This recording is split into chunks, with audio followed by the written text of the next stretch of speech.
Hello, everybody. Welcome to Nintendo Pow Block here on Watchers Network. I am your enlightened and excited and well-rested Eddie V. Joining me, coming back from vacation, the one, the only, Bossman himself. We are back in the building, of course, Mr. Corey Dirrig. Hello, good sir. Yes, live at 10:41 p.m. Sorry, everybody who was watching the show live. My son decided not to sleep, so he's still not asleep. And my daughter just fell asleep, so we are late.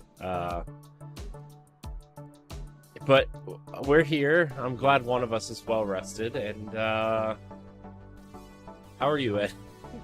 I am. It's like that. Great. It's like the Han Solo moment in A New Hope, where he's like, "We're all fine. Everything's fine here now.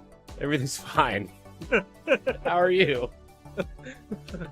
I am doing well. My Sunday was a day of nonsense, I shall say. But I'm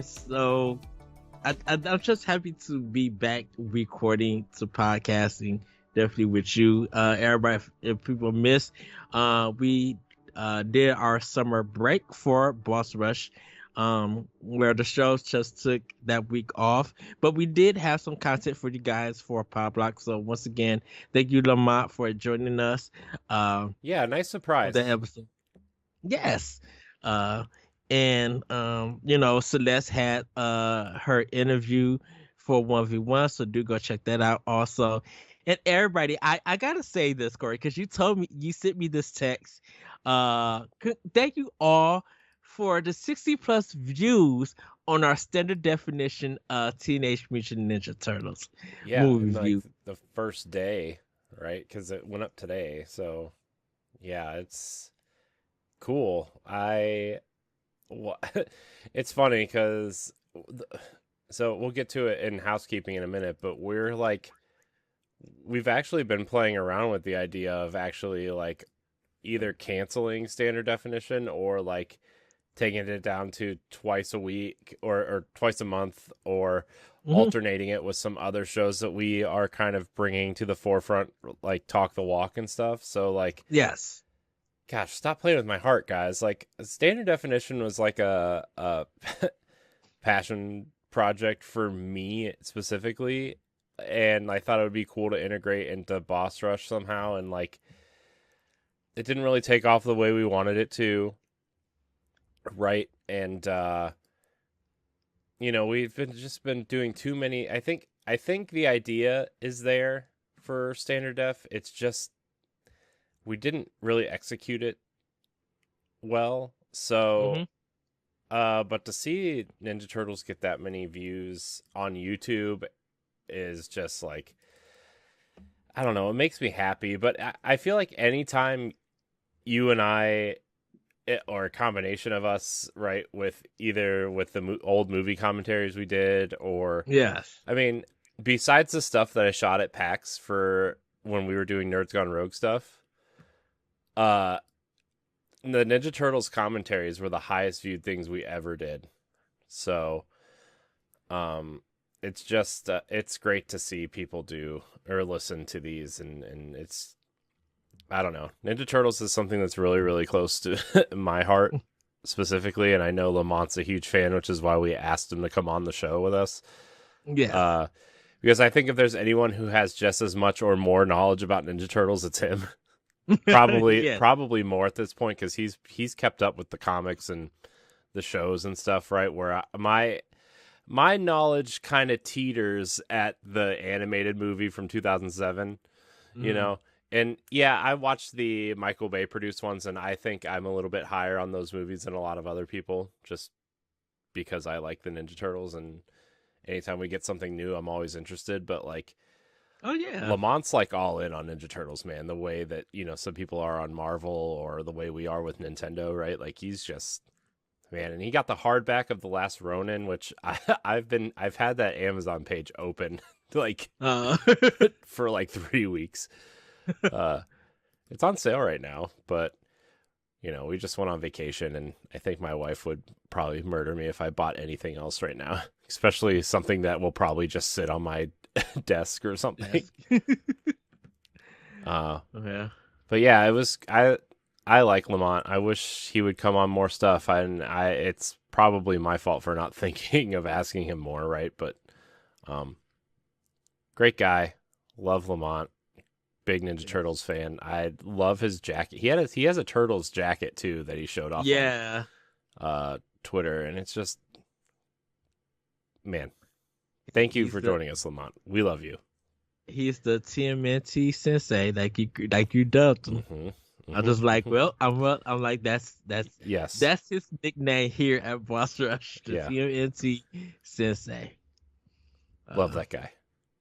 yes. Um. Well, Corey, should we get into some housekeeping then? Speaking of standard Yeah. definition. So just a couple things. Patreon perks will be changing in September to better accommodate all of our schedules, including some new and interesting things. For now, standard def I think will be every other week. Like I said before, I would love it to be a weekly show again at some point, and we're gonna try to figure that out. I think by the beginning of the year. But for now, starting in September, it's going to be every other week, and then every other week will be Talk the Walk, which is our very popular walking simulator and cozy game discussion show. Uh, I think what was the one that was recorded yesterday? Sagebrush. Sagebrush. Yeah. Yes. Uh, and Firewalk is also in the can as well, so those will be coming out. I think we're going to try to do Talk the Walk at least once a month, and then maybe one or two interviews a month. So we're Hmm. still trying to play around with how that's going to look, but if you are a patron, you're still going to get the same amount of shows, just some of them will be different than standard definition. Um, like I said, we have to nail down what standard definition is going to be moving forward, and until we can do that, we just have to uh this is the way we're going to supplement Patreon. There's going to be one or two new tiers showing up in the next couple months as well. We're going to have a community interaction tier, which is for Talk the Walk and 1v1 discussions. We're gonna have question. Celeste has the password to Patreon, and you do too. We're gonna make posts asking for questions for people we're interviewing, so that'll be cool. We're gonna try to prioritize Patreon questions for our shows, that kind of thing. So yeah, some new perks coming. Also, I think I'm looking into adding a merch tier to Patreon as well. Hmm. So just I think it's going to be a Patreon producer plus tier where I think if you subscribe for 3 months in a row, you get something cool in the mail. I don't really know how that works yet, so just you know, Bear not, with us. not that we're like asking for more money or anything, but it's a more complicated tier than the rest of them because it involves physical items, and sometimes Yes. Patreon takes care of that stuff for us if we give them a bigger cut. So I'm looking into that. Uh, so stay tuned for that. We're also going to do monthly giveaways starting this month, which we'll get into in a little bit. I'm very excited about our first one, Ed. Speaking of Ninja Turtles, uh, Yes. we're gonna give away some big games, some indie games, some smaller games. Each game will have a different way to enter to win, because we want to get our community more involved in all aspects of Boss Rush, either Twitter or Discord or YouTube comments or that kind of thing. We can't wait to share these experiences and I me personally, it's been a big challenge communicating with our community uh because of time and just how sometimes you see a comment and you just like you want to say something but you don't know what to say, and it's been like 3 hours, and so you're like, oh well, I don't know what to say to that now, so I'm just gonna Hmm. and that's a big thing in Discord. I don't remember the last time I commented on anything in Discord, which is not good either.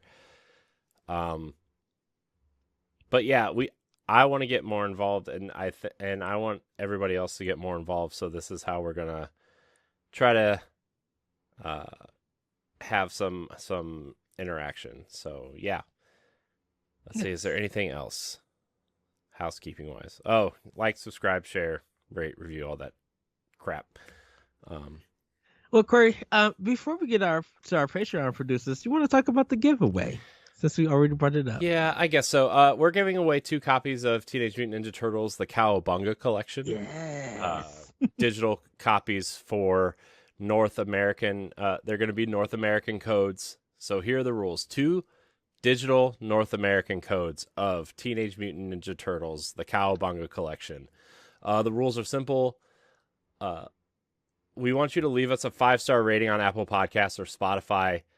Screenshot the rating and either email it to nintendopowblock@gmail.com or DM at Powblock Podcast on Twitter. A great review on Apple Podcasts will grant you a second entry. The review just can't be "I'm entering the giveaway." We want you to leave a genuinely good review of our show. It really helps with discoverability, and we want our audience to grow, right? Mm-hmm. That's and the best way to do that for this show in particular is leaving a 5-star rating on Apple Podcasts or Spotify, leaving a good review on Apple Podcasts, and yeah. So email us your screenshot of those things or DM us, and yeah, the review on Apple Podcasts, like I said, will grant you a second entry. So Ninja Turtles is our August giveaway, but we're going to give away a game each month for the rest of the year. Splatoon 3, Bayonetta 3, Pokemon Scarlet or Violet, and in December is going to be Pow Block's Game of the Year. So be sure to check that out. Surprise! That is going to be a discussion, everybody, because Is it? Because I think I've only played one game that's come out this year, and it's Fire Emblem. oh, So, I mean, I'll have to go back and look, but I mean, unless you count the Witch Queen for Destiny, yeah. So, yeah, and each one of these giveaways is going to have like a different way to enter. So don't feel like this is going to be the only way to enter. If there's a game that you specifically are aiming for, we're gonna keep you up to date with how you enter the giveaways. So September's game is Splatoon 3. We will probably give it away the week after the game comes out. I know that's kind of, but we don't want to give away 2 games within 10 days. That's a lot of expenditures. We'll say. October, Bayonetta 3. You will get a code the week the game comes out. November will be Pokemon Scarlet or Violet, your choice, and then, like I said before, December will be Nintendo Pow Block's Game of the Year. So that's our giveaway. Very excited. yeah. Ninja Turtles. I was watching. Somebody was streaming, and I hardly ever watch live streams anymore because I'm just busy. But somebody was streaming Tournament Fighters last night, and I was just watching. I'm like, man, how cool would it be if if NetherRealm was working on a new Ninja Turtles Tournament Fighter or something of that nature? How cool would that be? Anyways, I wonder if Nickelodeon and Konami would get back together. It doesn't necessarily have to be Konami. Nickelodeon owns the franchise outright. They could go to WB and say, hey, or they could go to Capcom. How cool would it be if Tournament Fighters was done? What if it was like TMNT versus Capcom, like Marvel versus Capcom? Oh, does TMT have a big universe? Or TMNT versus Street Fighter or something, right? Like I don't want like a 3-person tag team type thing, right? Like, so I think Tatsunoko versus Capcom did a good where it was 2-2. I don't even want that. I want 1v1. Like, I've been watching some of this new Street Fighter stuff that's been coming out because, like, Oh, Street Fighter 6. yeah, because, like, I'm just, like, really interested in Street Fighter. I'm terrible at fighting games, and I will never be good. And I don't even know, like, I'm so bad at Street Fighter, I can hardly throw a Hadouken, okay? Like, I'm just so bad. But every time I see it, I'm so interested, and it's so fun to watch that I just, like, man, I want to be good at fighting games. I want to at least be a serviceable fighting game player. So, like, I want something like Street Fighter for Ninja Turtles. It's so weird, and I think we're gonna speak the. I think we should do this as an expression pass. What me and you are good at when it comes to games, because I can actually Nothing. say that you'd be surprised, Corey, that I'm great at fighting games, and I'm you're sure not. you are, but you also were But not to date us or anything, but you also lived in an era where arcades were huge, and I was like as I was getting yeah. older, like arcades were dying, right? And Street Fighter Mhm. and Mortal Kombat were becoming available on home consoles, and the only things that I remember playing in the in the arcades were Ninja Turtles and The Simpsons and X-Men, you know, But this is the thing about it, and the skee reason why ball. skee ball. Man, skee ball is so fun Skee ball. though. Dude, I played so much skee ball. We'll talk about it in a little bit, but Yes. But the reason I want to do this for the expansion pass, because you just put it in my mind, is that I'm not good at Destiny. I mean, I could play, get through, but there's so much that I do not know and that I'm missing and stuff. And I feel like you're such an experienced player with it that I find it. Like if you was to stream or to get online and watch me play Destiny, I'm going to sit down and watch it and be invested into it because I think it's great that you have something that you're so good at that I am not. I'm good at Destiny. I could get through it because it's a first person shooter, but man, I don't know Destiny from left to right, and you do. You yeah. know, Well, part of uh, that too is like I've actually learned a lot in the last 2 years, even about Destiny, because like I was super hardcore Destiny player, right? When we first yeah, met, like remember that was the only game I played on other platforms. yes, Like I had a.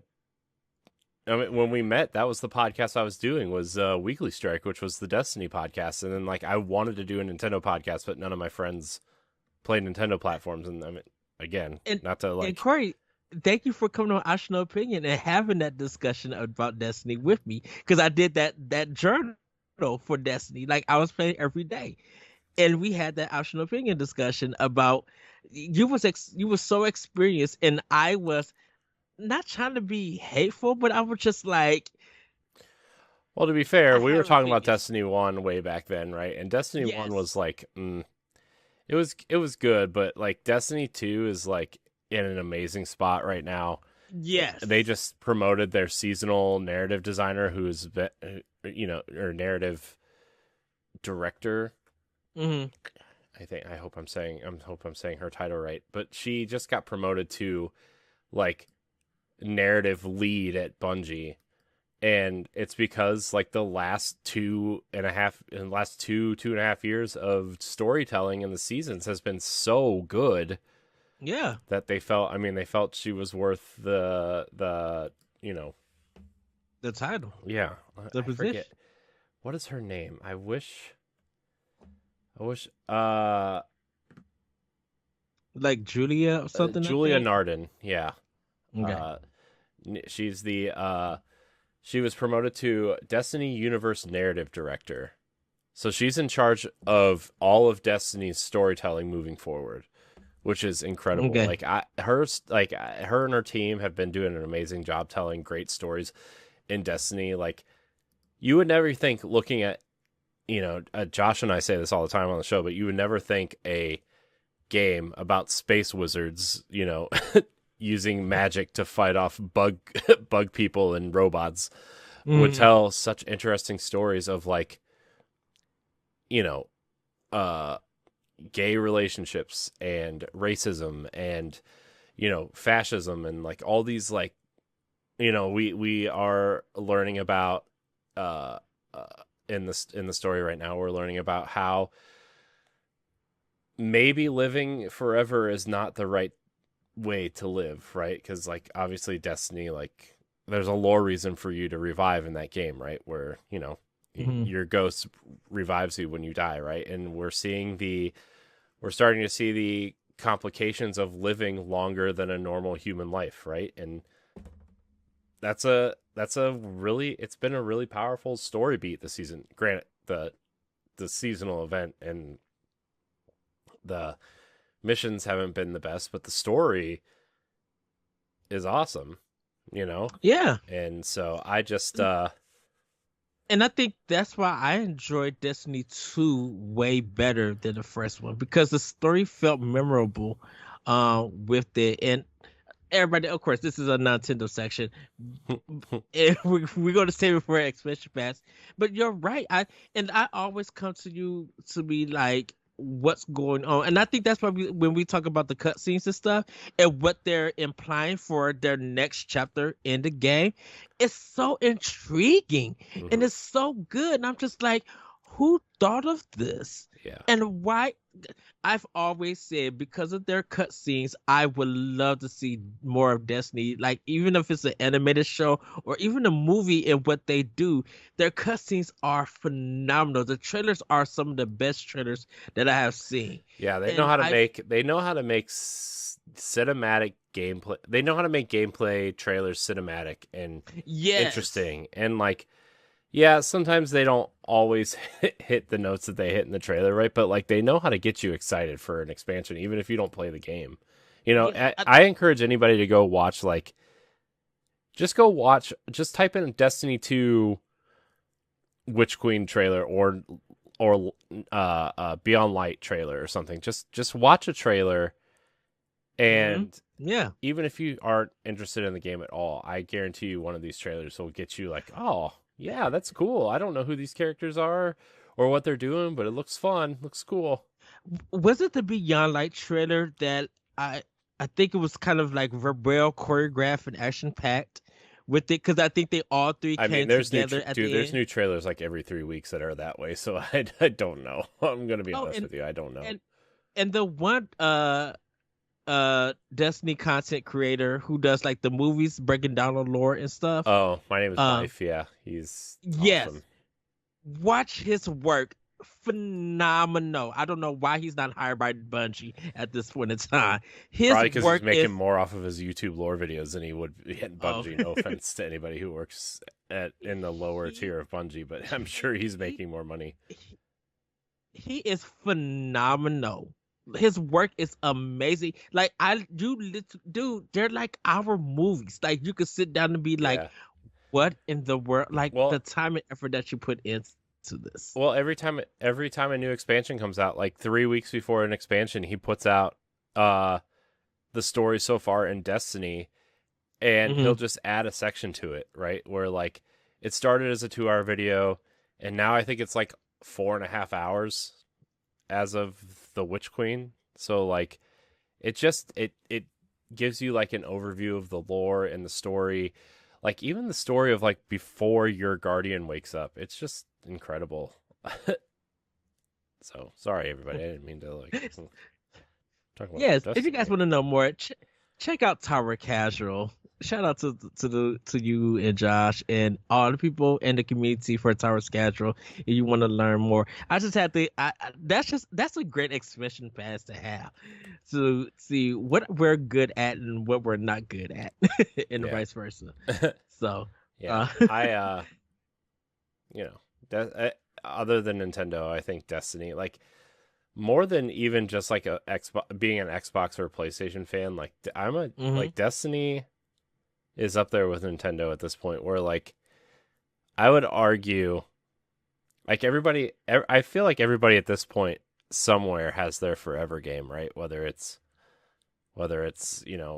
Fortnite or Smash or Warcraft mhm. or something, and like Destiny is my forever game. Like as long as Destiny is going, I will be playing it, right? The same as like I mean, Nintendo games, right? As long as Nintendo keeps putting games out, I'm going to be playing them. It's to the Yeah. point where like, Ed, we had this conversation a couple weeks ago, and I know like this isn't really like, oh, you're a terrible gamer or whatever, but like, uh, I want to be an expert in the things that we podcast about, right? Like Nintendo Pow Yes. Block is I feel like we do a good job here because uh we've been playing Nintendo games for so long, right? Yeah. That like I feel like I don't want to say we're like experts, but like I feel like we know it pretty well, and like to be an expert, right? Like I really have to be focused and invested in an ecosystem, right? And so Yeah. with my time and availability, I guess you would say, in terms of playing games and stuff, like Nintendo is always going to be my platform of choice. Even like not that I am, but like I've considered canceling my Game Pass subscription because like I don't play a lot of games on Game Pass, to be honest with you. Like I play a little bit of Halo, I'll play Gears, but like I usually buy Gears and Halo anyways outright, right? Mm-hmm. Uh, I mean, there's a few games on there that I wouldn't have ever played if I didn't try them out on Game Pass first, but I always ended up buying them on Switch anyway.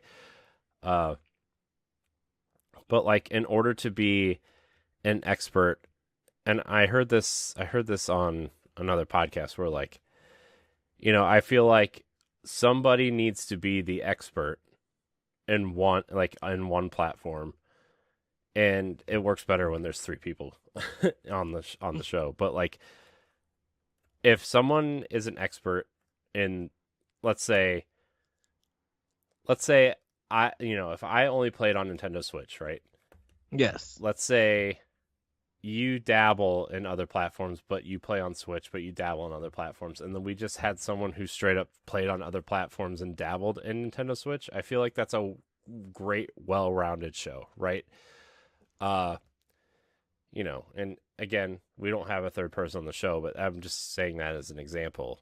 There's a great balance with that Yeah. because yes, you do have the experts, but you got people from the outside looking in who could offer their opinions or who could, offer sometimes a counter, not argument, but like a counter discussion to what everybody's having. It still be respected and hear people out and everything. Yeah, and So and yeah. like I wish we had a third chair sometimes, just to, not that we need one, but just to bounce, other conversations off of and stuff. Like I miss Jacob dearly, right? And Mm, I always love when Grayson's on, and I love when Stephanie's on and stuff. But I kind of feel like the show, um we do lean Nintendo heavy a lot, right? I mean, I usually I usually play devil's advocate and criticize Nintendo when we need to, right? hmm Um but anyways, uh, I'm just ranting now, and we're just anyways. Yeah. Well, Corey. Thank you for that giveaway and the housekeeping. Oh yeah. We got some Patreon producers to the shout out though. So Corey, Yeah, let's give us some shout outs. 22 minutes later. Yeah. Everybody, this is Nintendo Power Block. We're back in the building, Oh so no. I guess Yeah. get used to I'm it. so glad we started right on time at 8:30. I mean, 10:45. I mean, yeah. Uh, let's Um just say the monsters has kicked in the energy drinks. which one? Ooh, ooh. Oh gosh, I'm not going to bed tonight. All right. So, you can support Nintendo Pow Block and the Boss Rush Network over on Patreon. You can visit our Patreon page, patreon.com/Boss Rush Network. It is a subscription service, a monthly subscription service where you can donate a certain amount of money and receive different perks depending on what tier you subscribe at. We currently offer a $1 tier, which grants you early access to 4 separate shows, including Pow Block's Expansion Pass, our supplemental show, which I feel like we don't really promote that enough. If you're listening on audio feeds, it comes through on your audio feed on Sundays. But if you're watching on YouTube or whatever, like check out Expansion Pass. Sometimes those episodes are more popular than our normal ones. Maybe because they're like 2 hours shorter. I don't know. Yeah, but yeah, you get early access to Expansion Pass, the audio feed of the Boss Rush podcast, Boss Rush After Dark, and Standard Definition, and soon Talk the Walk and 1v1 interviews. But also, Ed, if you subscribe at the $5 tier, you get early access to all the shows plus a Patreon producer credit here on this very show, as well as the rest of our slate of programs here on the Boss Rush Network. So without further ado, Ed, our Patreon producers for this episode are, let me do the tier. I gotta click here. Okay. Adriel Munger, Celeste Roberts, my wife, Sana Dirrig, Francisco Centillan, and Rebecca Jewell. I want to thank all of our Patreon producers. I want to thank all of our patrons, and I want to thank all of our free listeners.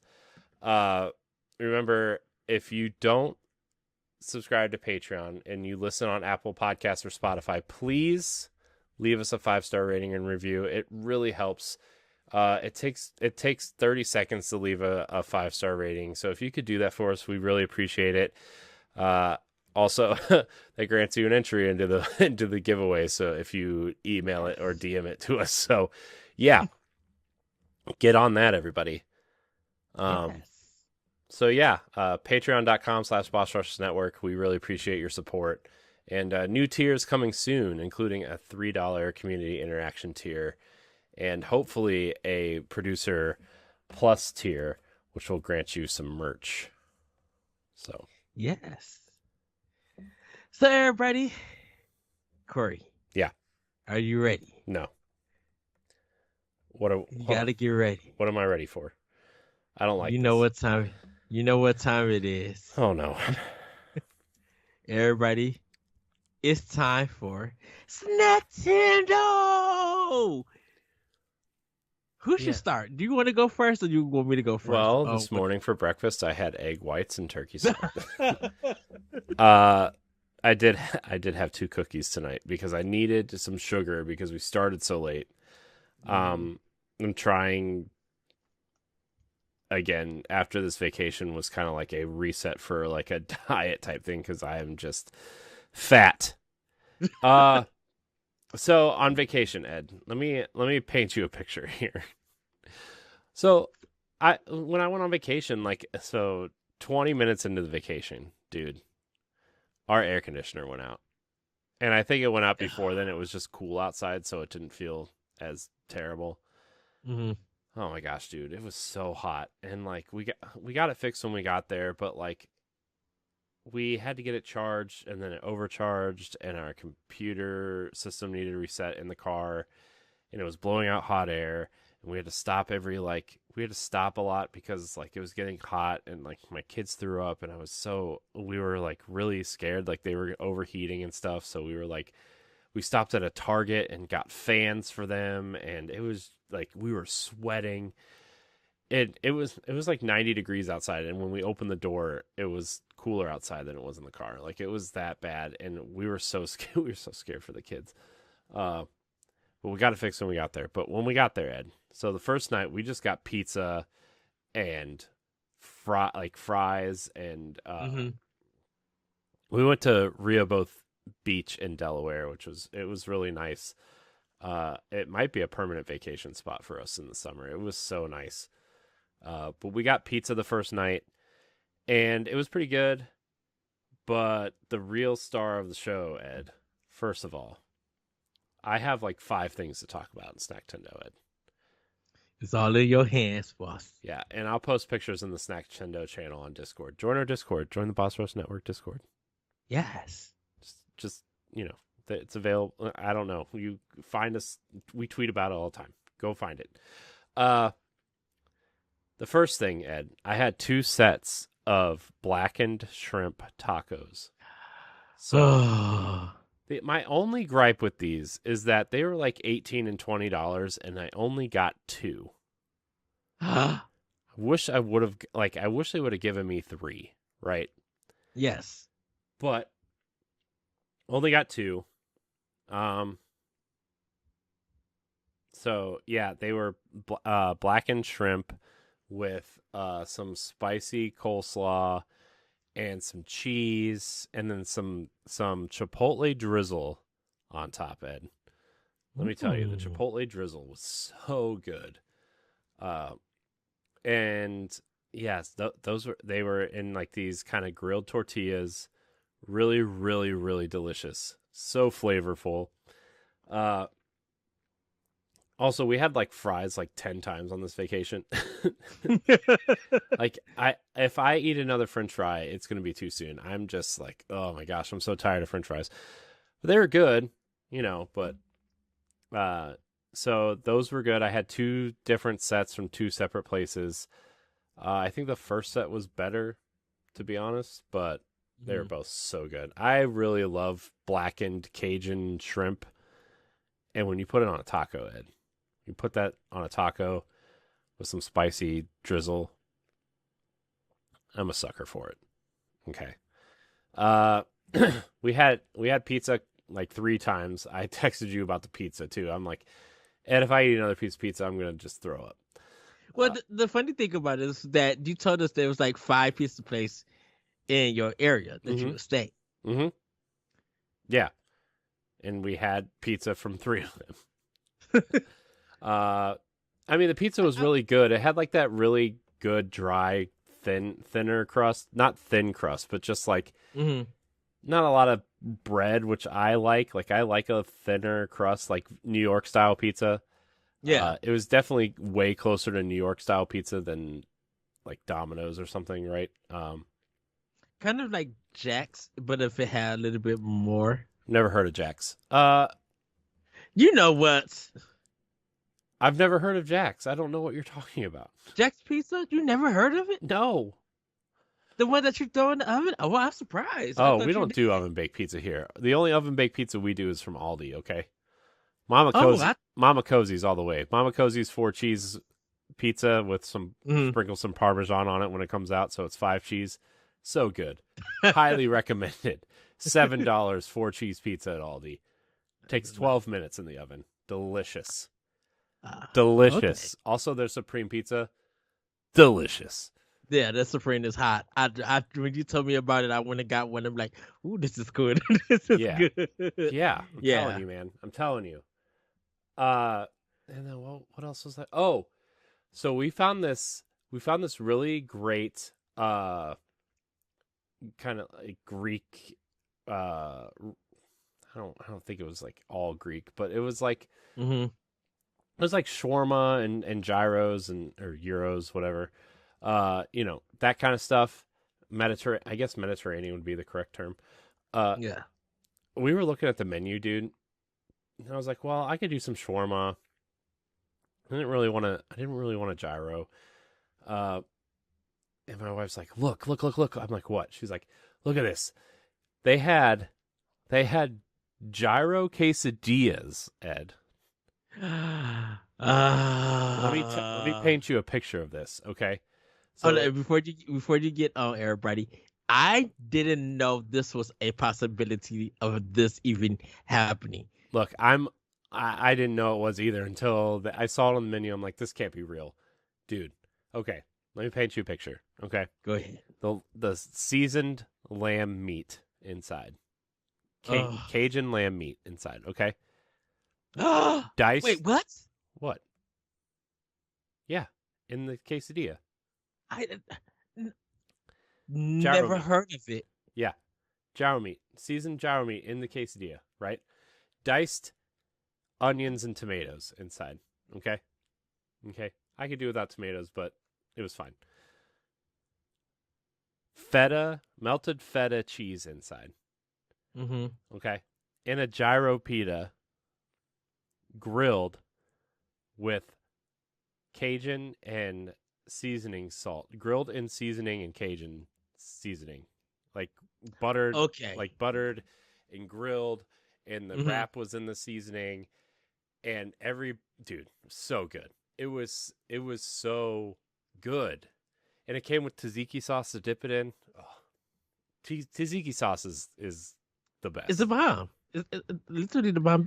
But see, okay, I was thinking the sauce was in it, but I'm just like, no. When you said feta, I'm like, okay, it does need the cheese for that. Mm-hmm. Um, the tomatoes, I don't know if it's in your era, but like our gyro place, they add tomatoes to it Mm-hmm. for it.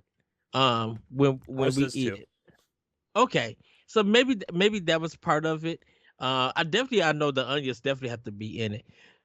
Dude, you sent me a picture of that, and Yeah, when you said what it was, I'm like, wait a minute, how's this I want to possible? tell you, Ed. I sent you the last two pieces of 7.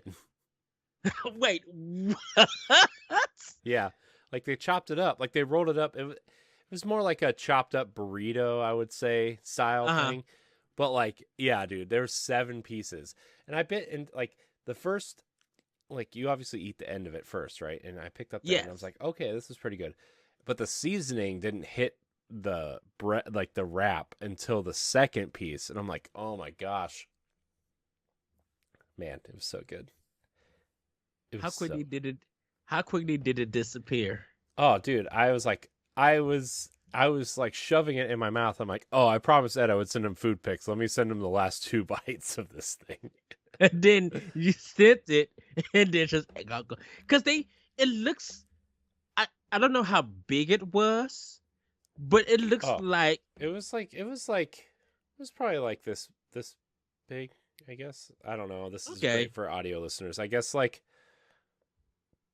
I I don't I don't know. I don't know what to tell you guys. It Was was it big kind of enough to like? be full. Because was it kind of like the size of a Taco Bell quesadilla, or a little bit bigger? Oh no, it was way bigger. It was like a Chipotle burrito size. Oh, okay. Then everybody imagine that. Yeah. Anything bigger than a Imagine Taco Bell. Imagine a Chipotle Okay. burrito that they kind of smash down to flatten it out. Hmm. Not like a Chipotle quesadilla, but like a Chipotle burrito that they smash down and then they cut into slices. Okay. So, Dude, you said that, and my mouth watered. Like I really didn't. I don't know if I was having Chipotle or whatever I was eating, but when you said that, I'm like, I want this. I don't want what I'm eating right now. I'm telling you, dude, it was really good. And Oh my goodness. it was really good. And like I'm not like the biggest gyro fan, but it was pretty good. So, It's that uh seasoning though that did it. I'm yeah. assuming. Yeah, it was really good. So the last thing I guess I'll talk about is I had 2 chocolate milkshakes while we were there, and we got ice cream. But oh, I forgot what else we got. So the last night we went to this place called the Purple Parrot, and it's a gay bar, but also they have like good bar food, and also there's Hmm. a funnel cake place right down the street from it. So like what I did was Ooh. I ordered funnel we ordered through the app our Hmm. dinner for this place. And then I went to the funnel cake place and ordered 2 funnel cakes. Came back and got our dinner, which was for me a my gosh, my kid is crying again. This is unbelievable, dude. It's 11:30 and he's been crying since 7:45. Uh Everybody's just going to have to deal with him screaming. I'm sorry, everybody. Uh I had the Cajun shrimp BLT wrap. And the best part was is my wife got a sandwich with bacon on it and she doesn't eat Mhm. bacon. So she gave me the bacon. So I had extra bacon and it was delicious. So, and Uh, also funnel cakes dipped in hot fudge. it's so funny that you speak of funnel cake. So, everybody, I went to Six Flags, um, Oh, I heard there was over. like something. I heard there was shooting at one by you. Did you hear about Um, that? No, I I think it didn't. was yesterday or the day before. Yeah, I guess like somebody. It happened at like 7:30 at night when people were leaving the park, and there was like a drive-by shooting, and 3 people went to the hospital. I'm going to have to look it up. The one in Gurney, Illinois. I don't. They. Oh, I don't oh, know. if it's in my area in Illinois, then it would have been Gurney, Illinois. I'm gonna have to look that story up because I'll nobody look. was even. I'll look it up while you keep talking about your. Okay, so I went to Six Flags, Great America here in Gurney, Illinois, with my family celebrating my nephew's birthday, and I had a pizza there, which was really good. Uh, truly enjoyed that. But I got my funnel cake sundae. And it's a funnel cake with powder on it with fudge, but it's also with ice cream with it. And I just I ate that ice cream so quick because it'll melt because of the heat that comes from the funnel cake. And it was just so good. I love Six Flags funnel cakes, and that's the only place that I would get funnel cakes at because no one in my area makes them. I cannot find funnel cakes anywhere. If I do find it, I have to buy it at a store, and it's kind of like, oh, I want a funnel cake that if I go to a place and they make it, that's where I want to go. But if not, then I have to go to Six Flags and get one. Uh, so I enjoyed that. Um, Friday I went to a place called Lazy Dog, where people could bring in their dogs, and I was thinking it was a hot dog place. No, it's like a full bar and restaurant where I think you got to make reservations, but you can also order and stuff. And I ended up paying like $40 for food and dessert. Okay, fine, whatever. But I got a ginger salmon uh meal with stir fried vegetables and white rice. Oh man, everything was perfect and the salmon was top notch. I ate all of that and literally fell asleep. I was just like, I'm like, was I supposed to record something recording? I was out of it, dude. It was so good. Um, the brownie that I ordered, like a Sunday brownie, I was good. It's nothing too special, or not even their ice cream was that special. I'm like, it was good. But before I got home, I needed to get something to drink. So I stopped by Arby's to go get me like a mellow yellow. On top of that, I got 4 mozzarella sticks. Arby's mozzarella sticks is on point. I'm not about to lie or anything. I'm sorry, Burger King. Yours is good, but yours is just too thin.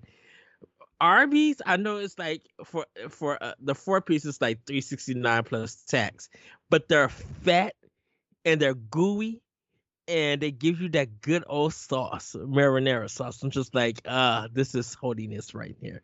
So I ate I ate the mozzarella sticks in the car, and then I went inside and ate my dinner and everything. So Lazy Dog, I think next time I order from them, I am going to get like a burger to try out their burgers and fries and stuff because um I didn't really know what I wanted. I did have a problem with it though. I got there and because they told me they send it do text after I did my ordering. It was just like when you get here, park in wherever and text us that you're here. So I did, but I think because they were so busy that they didn't realize that I had texted them, so I had to go in and go get my food and everything. And the lady apologized. I'm like, no worry, that's okay. I understand. I seen all these cars and them being busy, but it was kind of weird to text and I'm like, I did curbside pickup, no one's coming. What's going on? And everything. So but yeah, that's kind of I mean did some other snacks and everything. I went to another store to kind of manage for my job, and they didn't really have um any new snacks that my store didn't have. Uh what's weird though is they don't have any ice cream because their freezer kind of broke. and we don't have no ice because the people who deliver ice to our store have truck problems. So we haven't got any ice or anything for a good while. So I hopefully that get fixed and everything. But yeah, there really hasn't been no new snacks just yet. Um but like the lazy dog was something I was looking forward to because I was just thinking of what to eat for a Friday night meal after work. And I was talking about lazy dog, and one of my other associates said that she's been there and everything, and she's just like they got great drinks, great dessert, and different kind of food. So I checked them out, and she was right. It was really good. A little bit expensive, but hey, you pay for what you get. You know, a lot of the fish stuff is always going to be like $20 some uh, with that. So yeah, that's pretty much. Oh, yes, Corey. No, I'm unmuting myself. My son was crying, so I muted myself while I was Oh, not talking. That's all. Now he's done, yes, so I'm unmuting myself. yes. So, Unless you want me to not talk, Ed. no, I want you to always to talk. Uh, so I mean, had some sushi, had some uh Domino's and everything. Me and I brought my associate some chicken, uh, bacon ranch for her Domino's, and I had a Philly cheesesteak sandwich, which was really good. But their Philly cheesesteak pieces is also really good. I'm like, oh, this is interesting, because I think they do white sauce for it. I was like, oh, this is really good. But yeah, that's pretty much it for my snack Tendo. Um, but Corey, your vacation food, man, it really blessed my soul, Yeah, and it really made my mouth water. I'm adding it to the Discord right now, just so other people can look at it. Oh, I did end up doing some pizza. I did take pictures of pizza. Nice. Okay. Yeah, because I know we was talking about the crust with the pepperoni one, but you said it was okay. I think the look of it looked like it was gonna be some nice garlic taste that you could just bite in. It wasn't really that garlicky, to be honest. It was actually pretty dusty. Like it was like Ooh. oh, there's those tacos. Dude, those tacos are so good. I love tacos, man. I gotta tell you, like I used to like, when you're little, they always ask you what your favorite food is, and it was like, well, pizza. And I'm like, no, dude, tacos, like specifically like these shrimp tacos I had, and like, just tacos and burritos and quesadillas in general. I'm a Mexican food lover through and through, and it was just so good, man. Look, I'm not about to lie. I agree with you because now I know Taco Bell is all I talk about when it comes to tacos, and take it how you will. Hey, don't ever hate on the Doritos Locos taco. Oh, those are I like the Cool Ranch ones too, but I think I like the Dorito ones better. Yeah, I think there's more flavor in the Dorito ones. Yeah, the Dorito ones are better. And then like you get some fire sauce on there. You just put like 5 or 6 packets of fire sauce on. You just drown that mug. Well, I don't get lettuce. Okay, I say no lettuce, extra cheese with fire sauce on my Doritos Locos tacos, and that's how I eat them.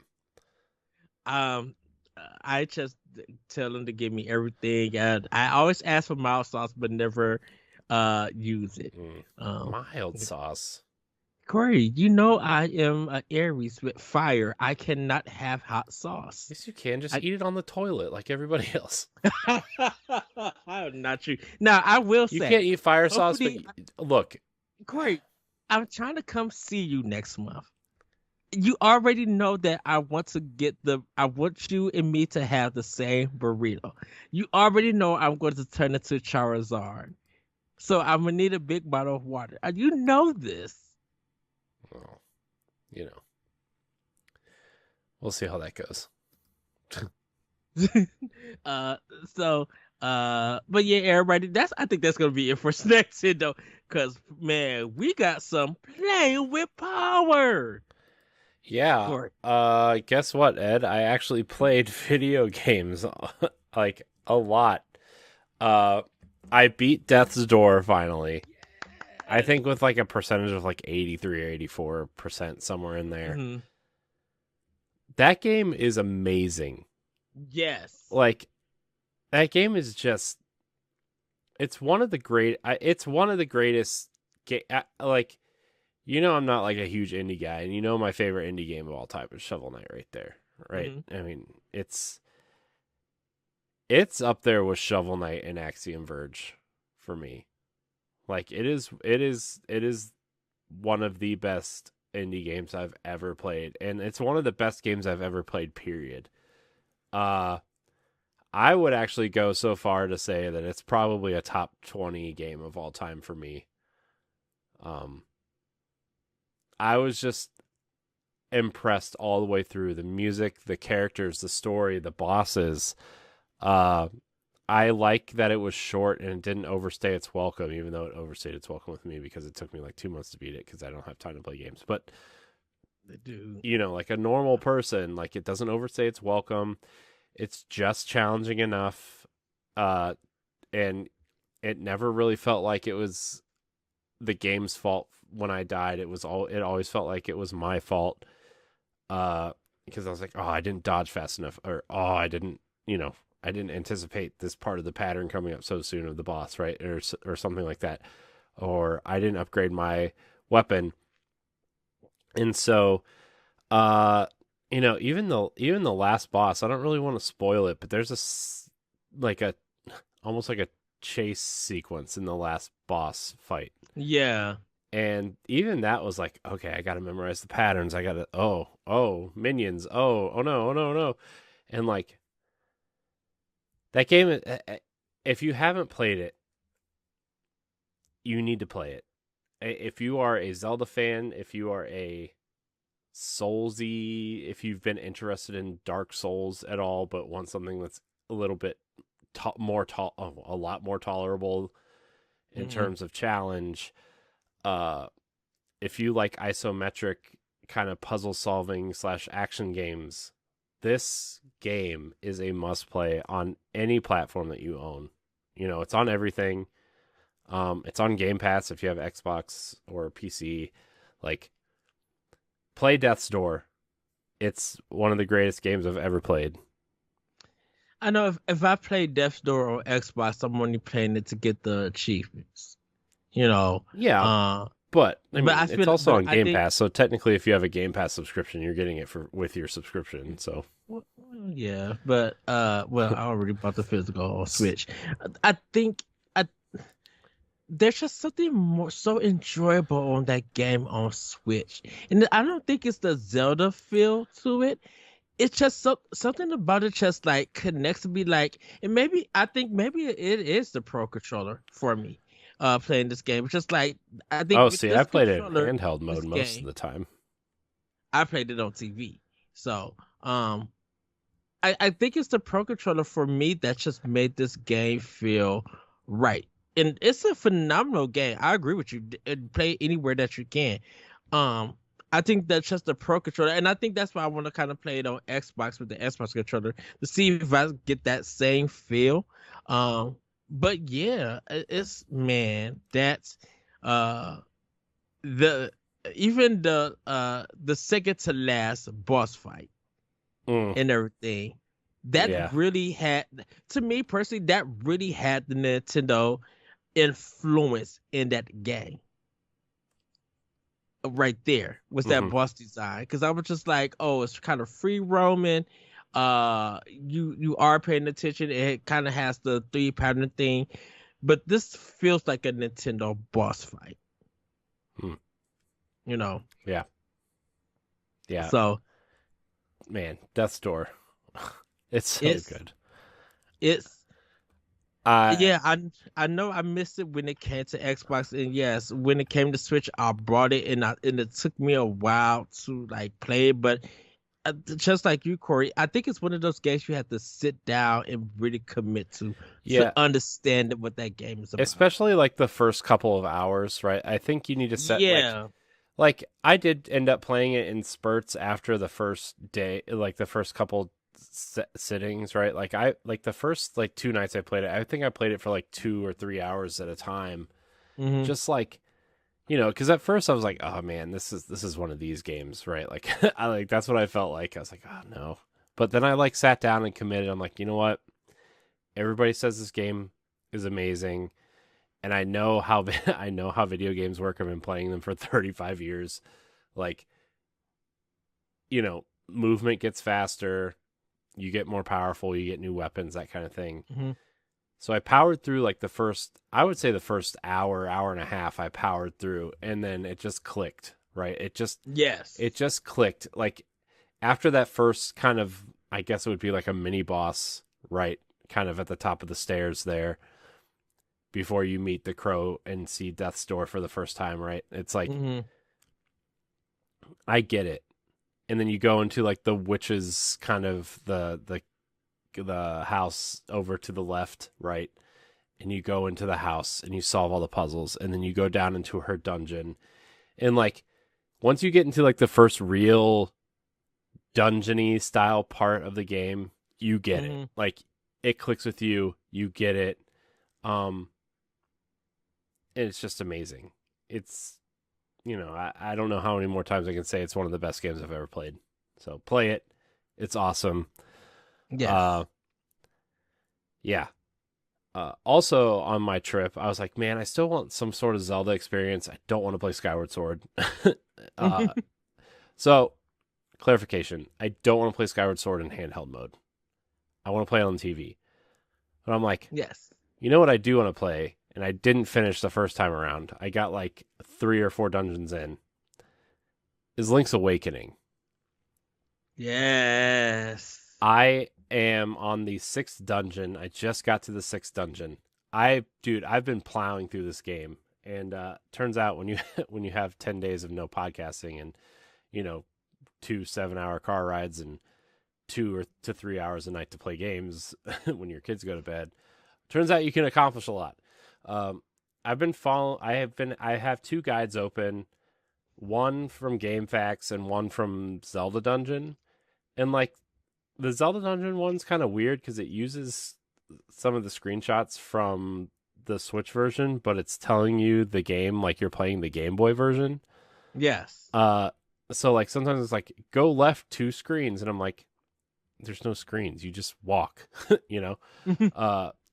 So I had to open a GameFAQs guide to like, man, GameFAQs still around, man. More power to them. Dude, and I love how thorough they are on GameFAQs. Oh yeah, and I mean the one on Zelda Dungeon's pretty thorough too. It's just like when they're giving you directions, it's just hard to kind of figure it out because they're giving you Game Boy directions when I'm playing the Switch version. Yes. I mean, it's not that big of a deal, but it's just one of those things where like, oh, I'm gonna open another guide just to see what they say, so I don't screw it up. I am following the 100% guide. I'm using it all the way through. This game is so charming, but I don't know how you play some of this, like do some of this stuff without a guide. I don't understand how people play. Like, if you were to 100% this, I do not know how you would do it without a guide. This is so incredibly 90s to a fault, dude. Mm-hmm. Like, to the point where like defeating every enemy in a dungeon room will give you a key or something, right? Or something that you need. And it's like, because like the first time I played it, I'm like, what am I missing? Because like there was this hallway where there's 2 enemies, and I just walked by them to go into the door on the other side, and I was missing a key. I'm like, what do I do? And then like I had to open a guide. And it turns out I had to knock both these enemies. I had to kill both these enemies to get the key in this hallway, this random hallway. I'm like, really? Come on. But man, dude, that when that game was revealed, remember like how just adorable it was, and just playing through the game Yes. right now is like, man, this game is something that I really needed. It's so fun. Because you never beat the Game Boy version, right? No, The original one. I love the Game Boy version, but I also played it when I was like 4 or 5, right? And I had no idea, Okay. right? Like I didn't even. look, I always say it was my first Zelda game, but like I never got out of the mysterious forest, or like I would go down and get the sword and kill enemies. Like it was before I knew what a Zelda game was, and like there were dungeons that you had to go do and stuff. And so like Uh-huh. I would like go to the mysterious forest and carry the chain chomp dog around, and like, oh, this is the game. I'm just gonna go kill some enemies over here. Blup, blup, blup. I'm 5. I'm done. I'm gonna go play Tetris. Which it's the only Game Boy game that I have complete in box is Link's Awakening. It's the Game Boy Color version, but Still counts. it's cool. Oh, I also have Super Mario Land complete in box, I guess, but Yes. which I thought about getting rid of because that game sucks. No. Dude, Super Mario Land sucks. The first one sucks. I hate that game. I hate that game so I much. mean, it's Dude, he goes to Egypt and fights sphinxes with bombs. It's not a Mario game. It's questionable content. He drives a submarine and fights a claw monster. Okay, it's questionable content. I will give you that. But 6 golden coins is so much better. Yes, that I agree. It's just that Super Mario Land is such a classic, and I think when the popularity of that game becomes well known, like people really want to go back and play it, unless Nintendo remakes that one. Or I can see that happening. I think it's something to hold on to until you just like, okay, I really need to get rid of this. Who is going to give me a good deal for it? Because Super Mario Land it's a one of a kind in a sense. Yes, Super Mario. I love 6 golden coins. Like that is one of my favorite all time games. But yeah, I mean, like I didn't realize there's so much to this game. I've probably put like 12 to 15 hours in, and I still have 3 dungeons to go. I'm still doing the trading quest, which is hilarious sometimes. Shoot, it's half of the game itself. Yeah, I forgot how much of, and then like there's that dumb, what's his name, Dampy, the guy where you have to like create your own dungeons to get heart pieces and stuff, which is I'm gonna 100% this game. It's my goal is to 100% this game. But if I have to build another stupid dungeon for a heart piece, I'm gonna cry. That's the worst part of the game for me by far. And I know people want like a Zelda Maker or Zelda Dungeon Maker or whatever. This isn't it. Sorry, guys. But yeah, Link's Awakening, super cool.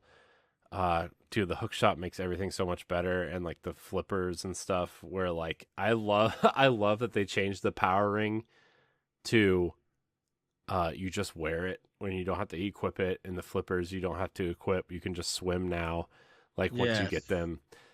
I also chose the blue tunic there's like this one part where you get to choose, do you want more power or more defense? I chose more defense, so I got the blue tunic, and I'm like, yeah, blue. So yeah, I've been doing that, and then I played all the Mario Kart DLC, which Wave 2 is way better than Wave 1. Although I went back and played Wave 1 and realized it's not as bad as I thought it was. It's just that like 50cc sucks to play on because you're so slow, and it's like, oh, come on. I just want to go fast and get this over with, and 50cc is not great. So, but I went through that and got gold cups on everything. I think Mario Kart 8 is the best Mario Kart.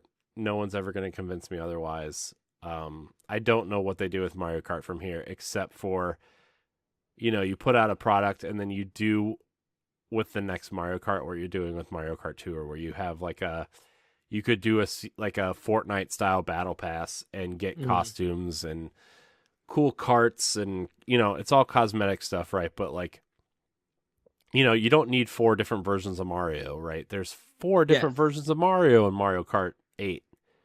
Just make it one Mario, and then like, oh, I unlocked Tanuki Mario in the Fall Crazy Critter Battle Pass or whatever, Uh, I mean, there's Tanuki Mario, there's Mario, there's Cat Mario, and then there's Metal Mario. Why do this all need to be this? Why can't they all be the same Mario? There's not 9 different Yoshis. You just pick the Yeah. color Yoshi you want and then you drive. Uh, anyways, sorry, that was my Mario Kart rant for the day. Played a lot of Tetris Effect too. Oh, I had to just keep the music down though because my kids were sleeping and I forgot my wired headphones. So, but it's still ah. Tetris. I played that, and then 2 games on my list that I didn't list here. I played MLB The Show because it was that free trial for a while. Hmm. I played that, uh, and it runs surprisingly well on Switch. It's not the best, and definitely not the best looking game, but it was fun.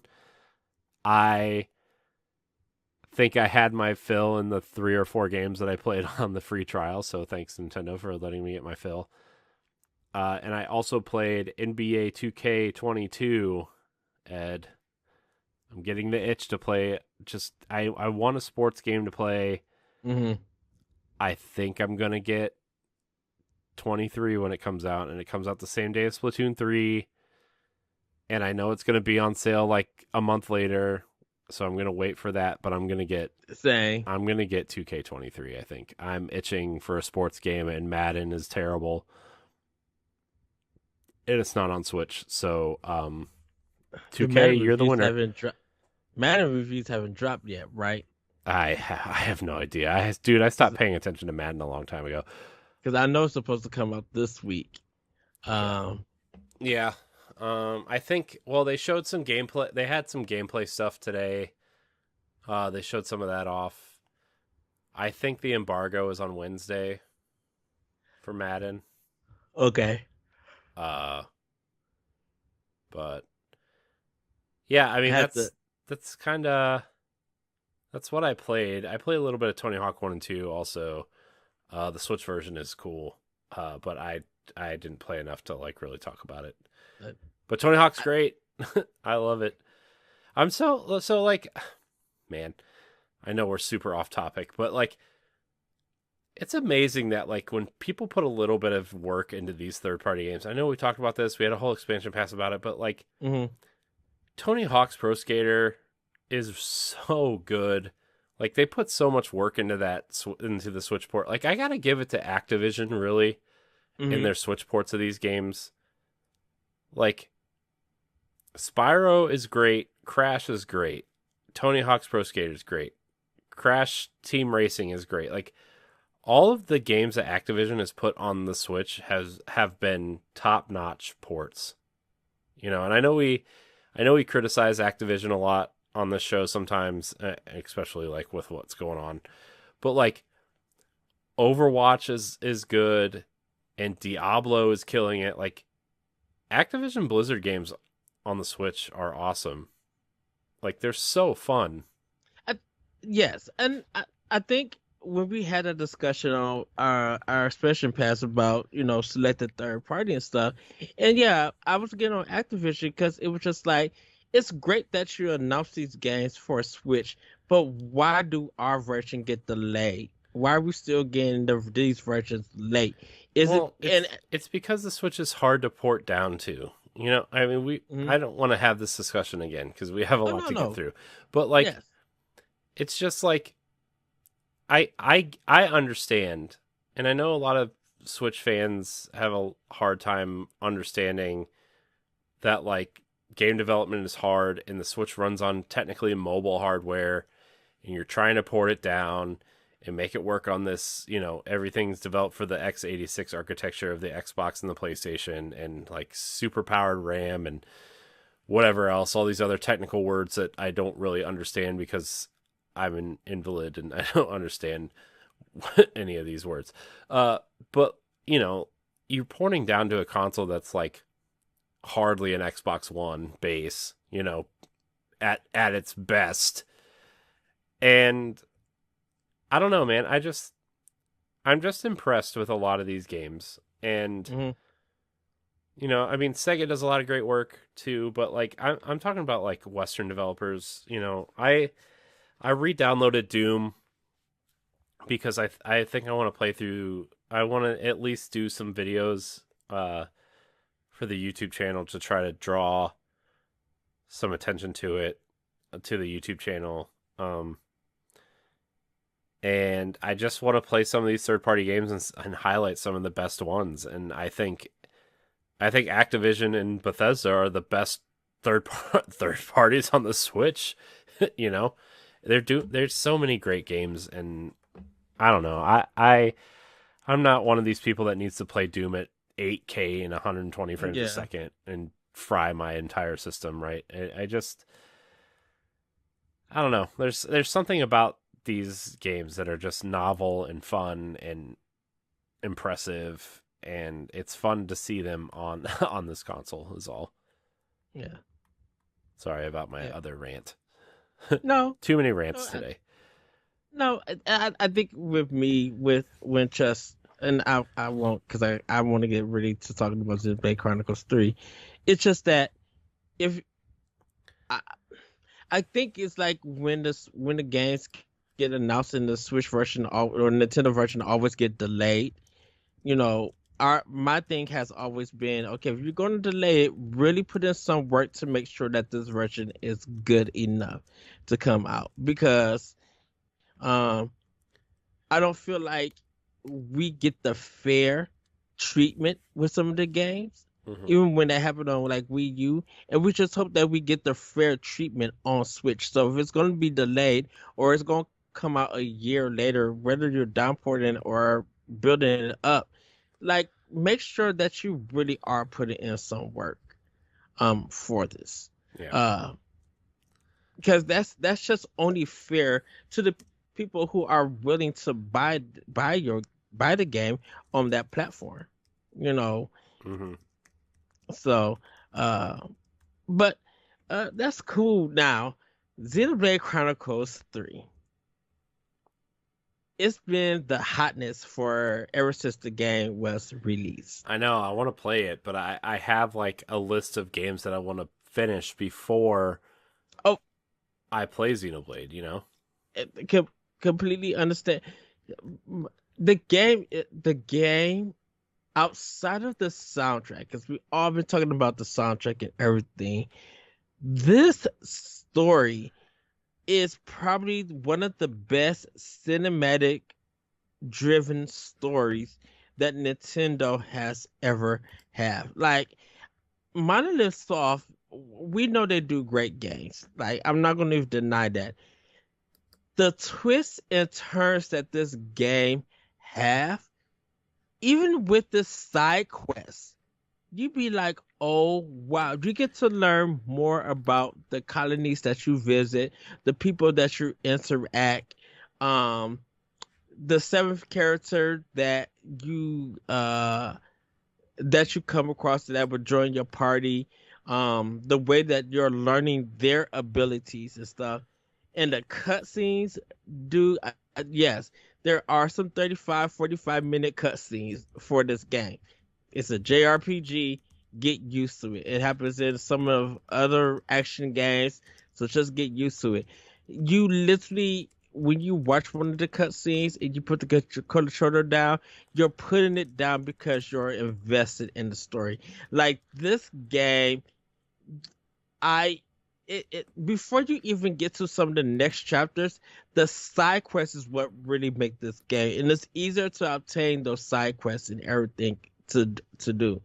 Um, the grinding is not too hard, and it sucks that people cannot talk about this game with this story because you don't want to ruin it for anybody. Like at this point in time, no one really has beaten the game that I know of. I know people are streaming it, but there hasn't really been no one who has beaten it, or even when chapters cut to people get through some of the chapters, there I haven't hit it at anything, but my jaw has been on the floor with what I have been witnessing throughout the chapters. I just got to chapter 5, And I feel like, am I at the halfway point of this game? Because it's getting insane.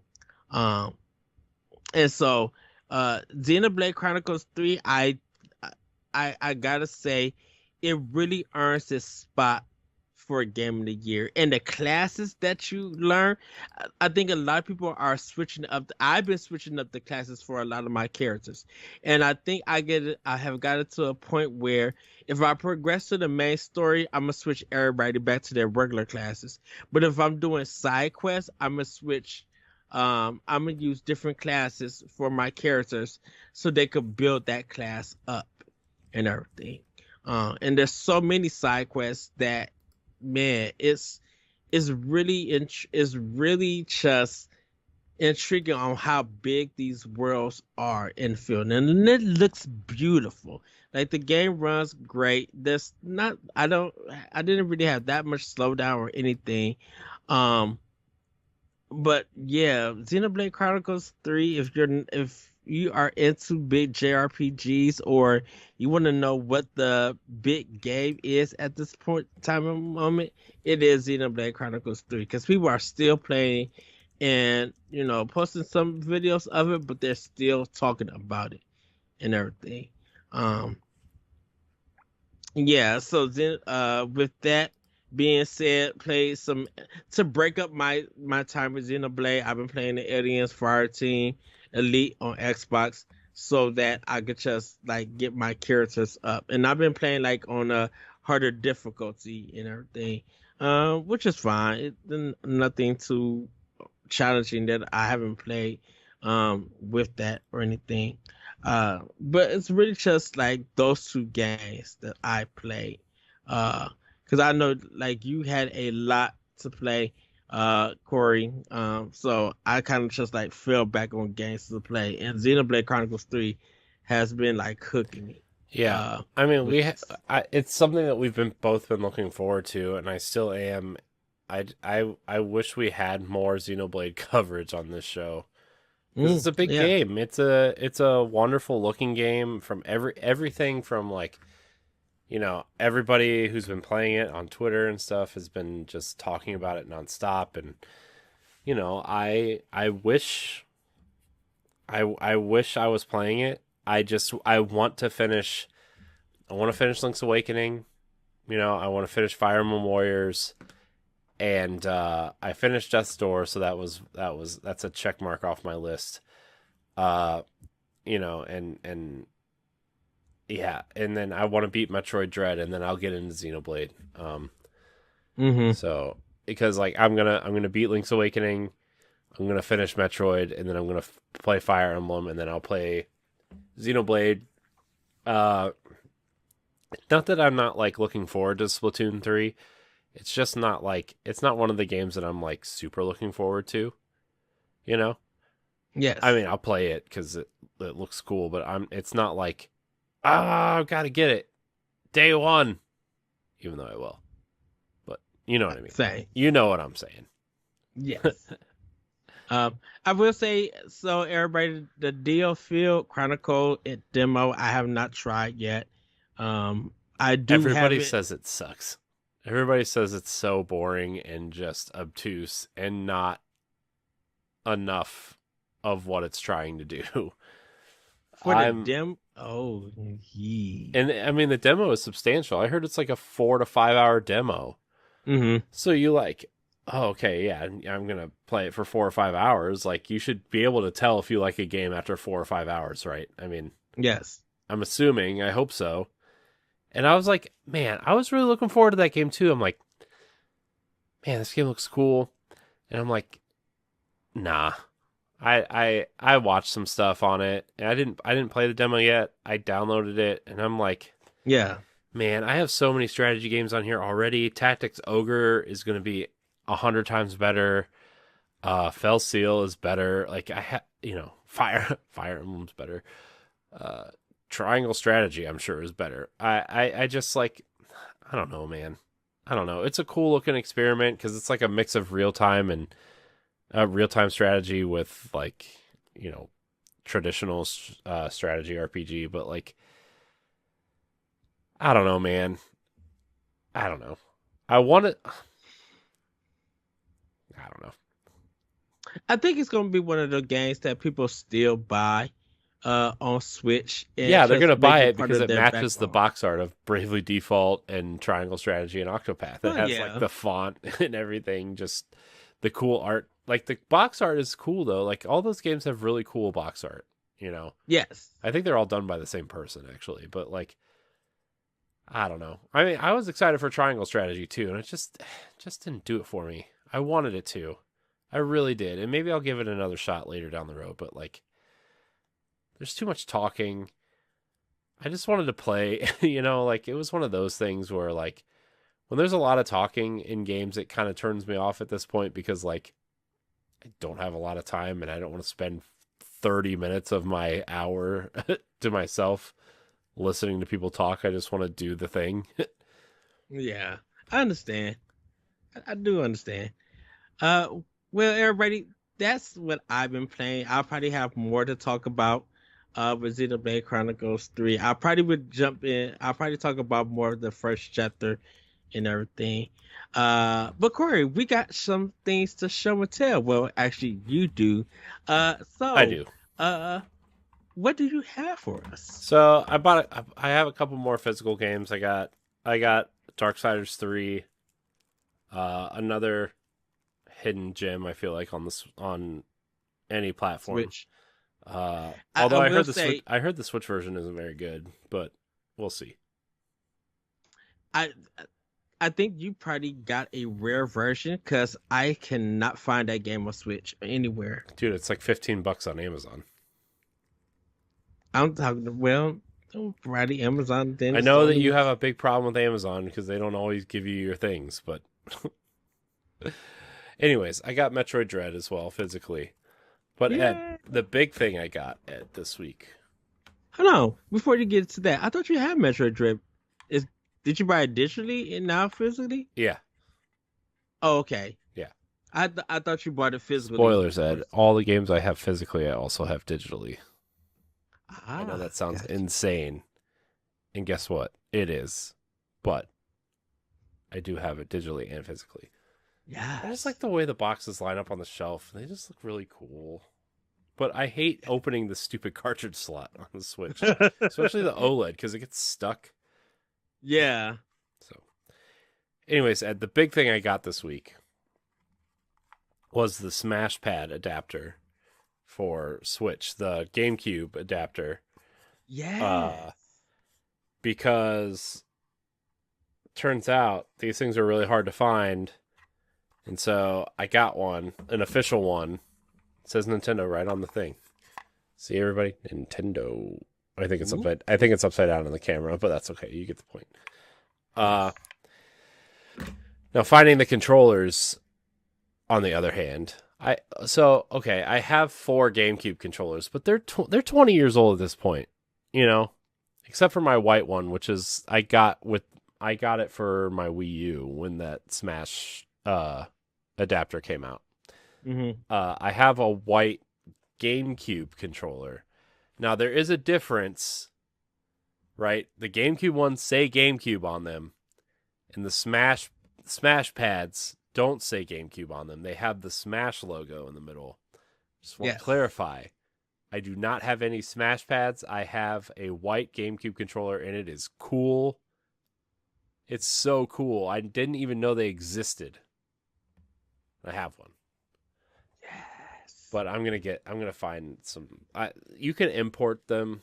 They're $50. I'm just gonna get a couple at some point when I have some money to spend. Uh, so yeah, those are my pickups this weekend.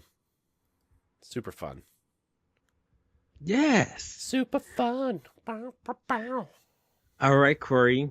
I feel like this every time I introduce these segments and turn it back to you, it's just like, yeah. Everybody, time for Family News.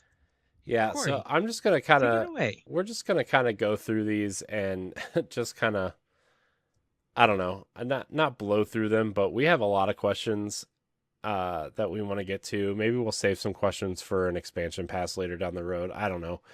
Uh, I know we're saving docked mode for an expansion pass, but Yes. so we didn't.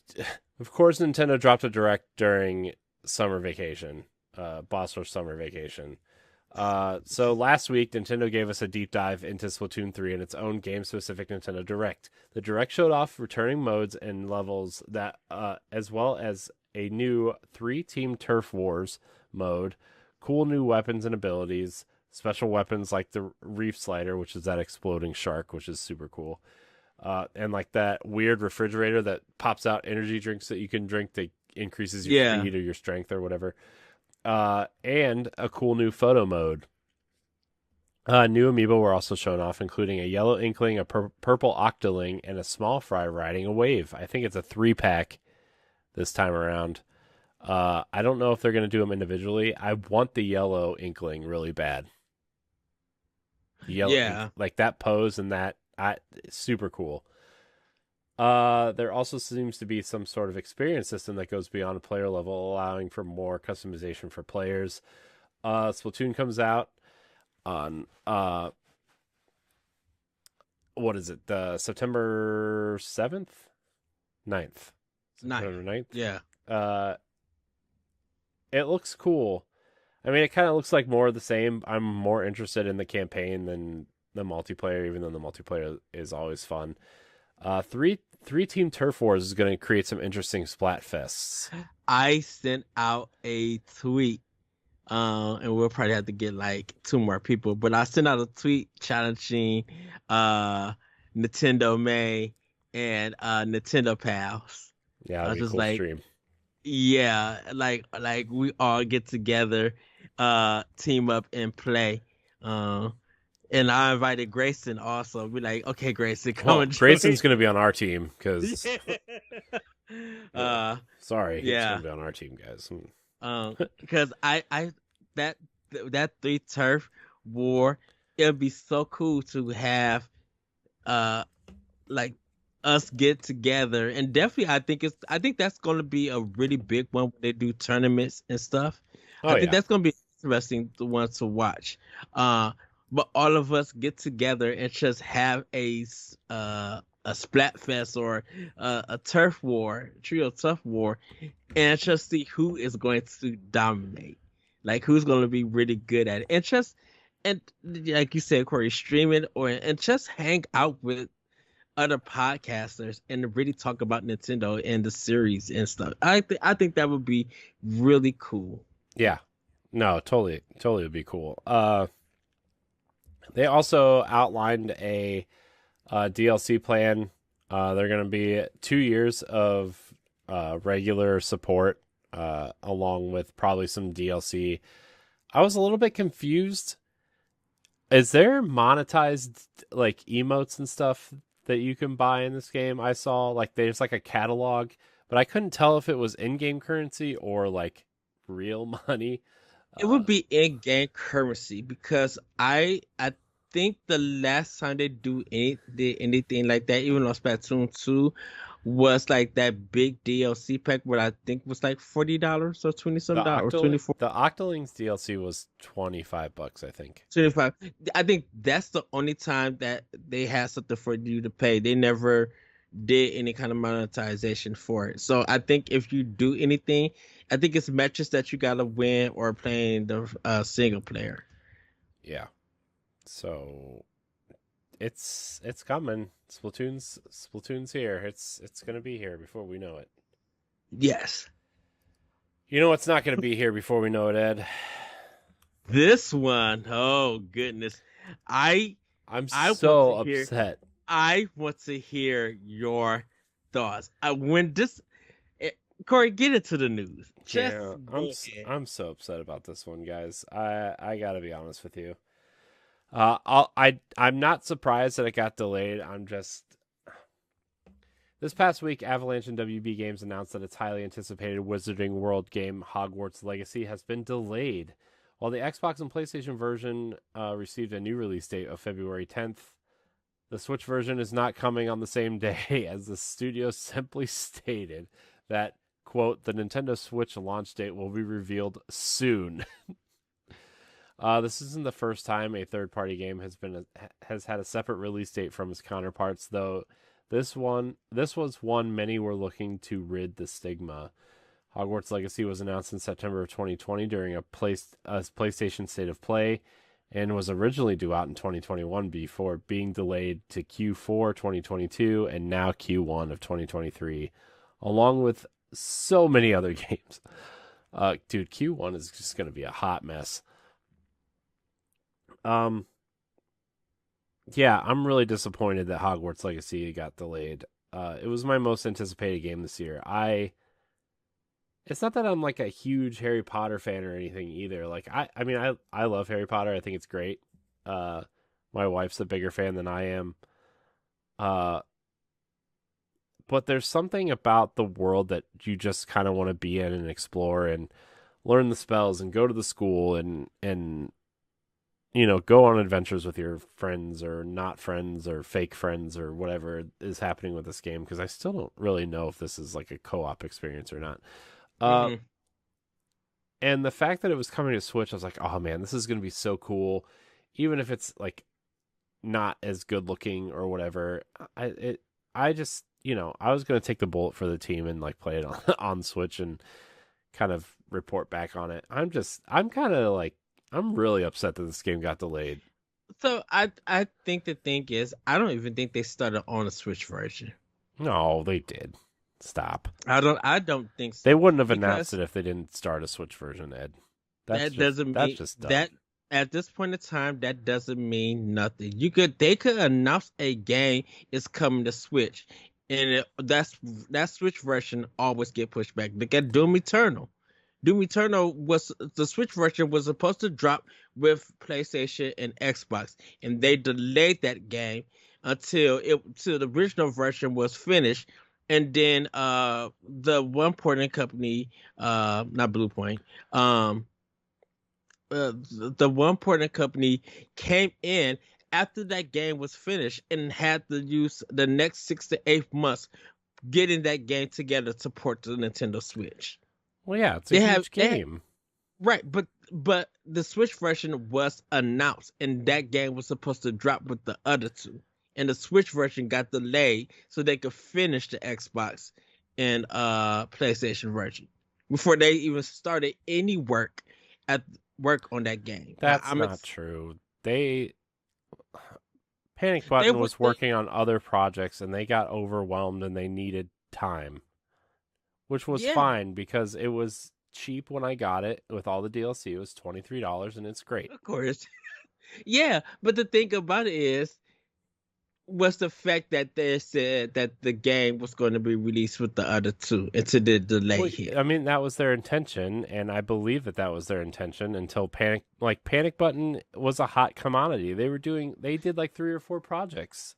Yeah, and the Panic Button was working with Bethesda on Doom Eternal, getting it ready for the Switch.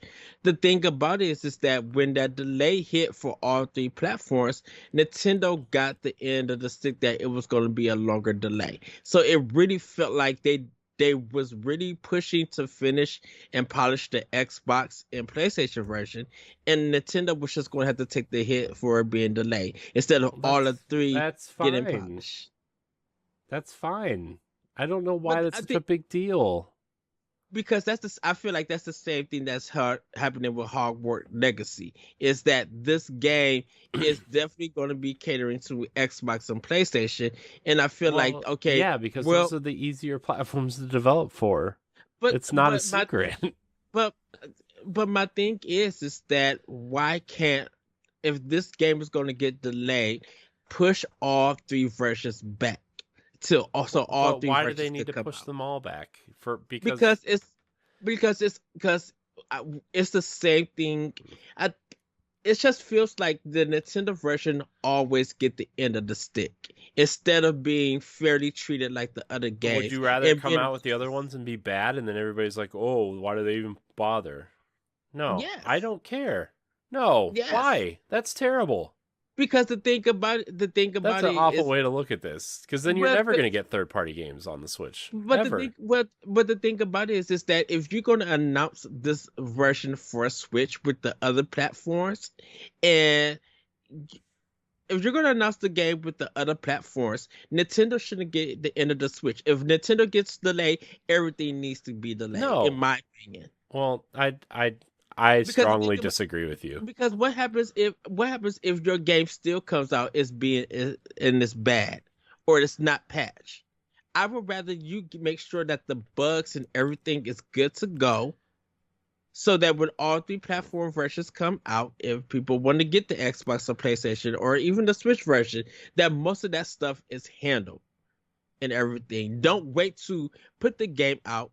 It's bad, and then over time, it's got to get all the patches.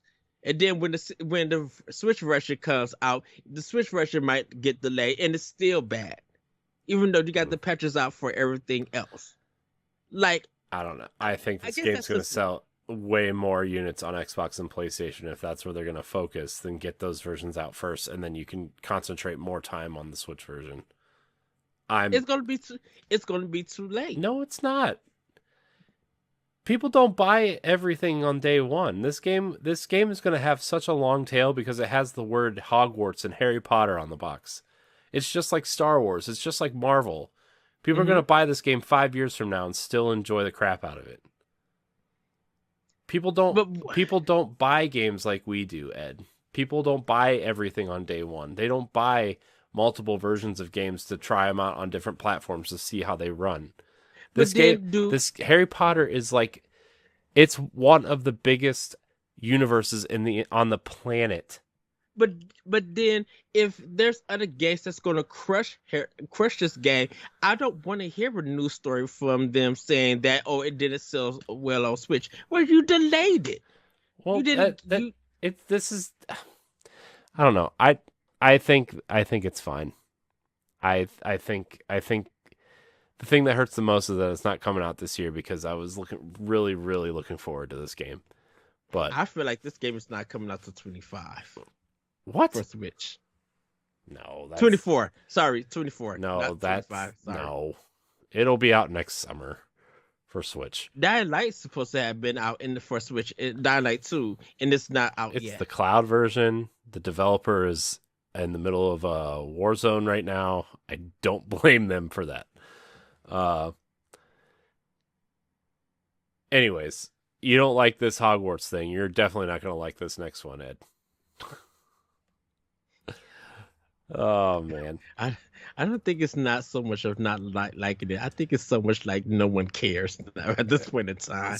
Speaking of games that have been delayed, Firaxis announced that its Marvel card-based strategy game Midnight Suns will not be hitting its targeted release date. In a tweet on August 8th, the team announced that there will now be a staggered release date sometime next year with a focus on the Xbox Series and PlayStation 5 versions first, and the previous generations and Switch versions to follow later. Many have speculated that Firaxis is listening to fans, will say less than enthusiastic response to the card-based system and maybe reworking the combat in some way. Firaxis is most notably known for its XCOM Revival and Civilization franchise, both of which are available on Switch in some capacity. Yeah, card-based system, pass. That was hard pass. Hard pass. And I know every time I say this, people reply to I say I will not play your game if there are cards in it. And I, and I stop tweeting about card-based games because everybody's like, "Why don't you like card-based games?" I don't know. Why don't you like RPGs? Why don't you like first-person shooters? I don't know. It's just not my thing, right? Like if this was just Marvel XCOM, I would be all over it. Wolverine, Daredevil, Punisher, Spider-Man, super awesome. I'm super into this idea. The new character looks cool. Cards out, done. Zero interest. so I think it would have been fine with card based if we actually seen what the game is about. Oh, I I know. still There's like I, little to no gameplay of this game anywhere. so I mean, there so is my if you look, people have played it and like tested it out and stuff, but like from everything I've heard, like this card based system that they're using is like really hurting the game. You Is know, it complicated or is it just people like just like I think card based strategy games are like a niche kind of thing, right? Where like what Slay the Spire, okay, that's a cool, interesting game. People like that, but like this is for Axis. People want like a real XCOM style strategy game with mm, Marvel characters in it. I think that sounds really cool. And when you introduce cards into a system like that, that's already kind of like semi complicated to learn. I mean, not that XCOM is like super complicated, but it takes a lot of thinking. And I mean, it's a strategy strategy? game, right? I mean, it's a freaking strategy game. And so I don't know if they took a look of. I think when it comes to card-based games, people might think of like Yu-Gi-Oh or Pokemon.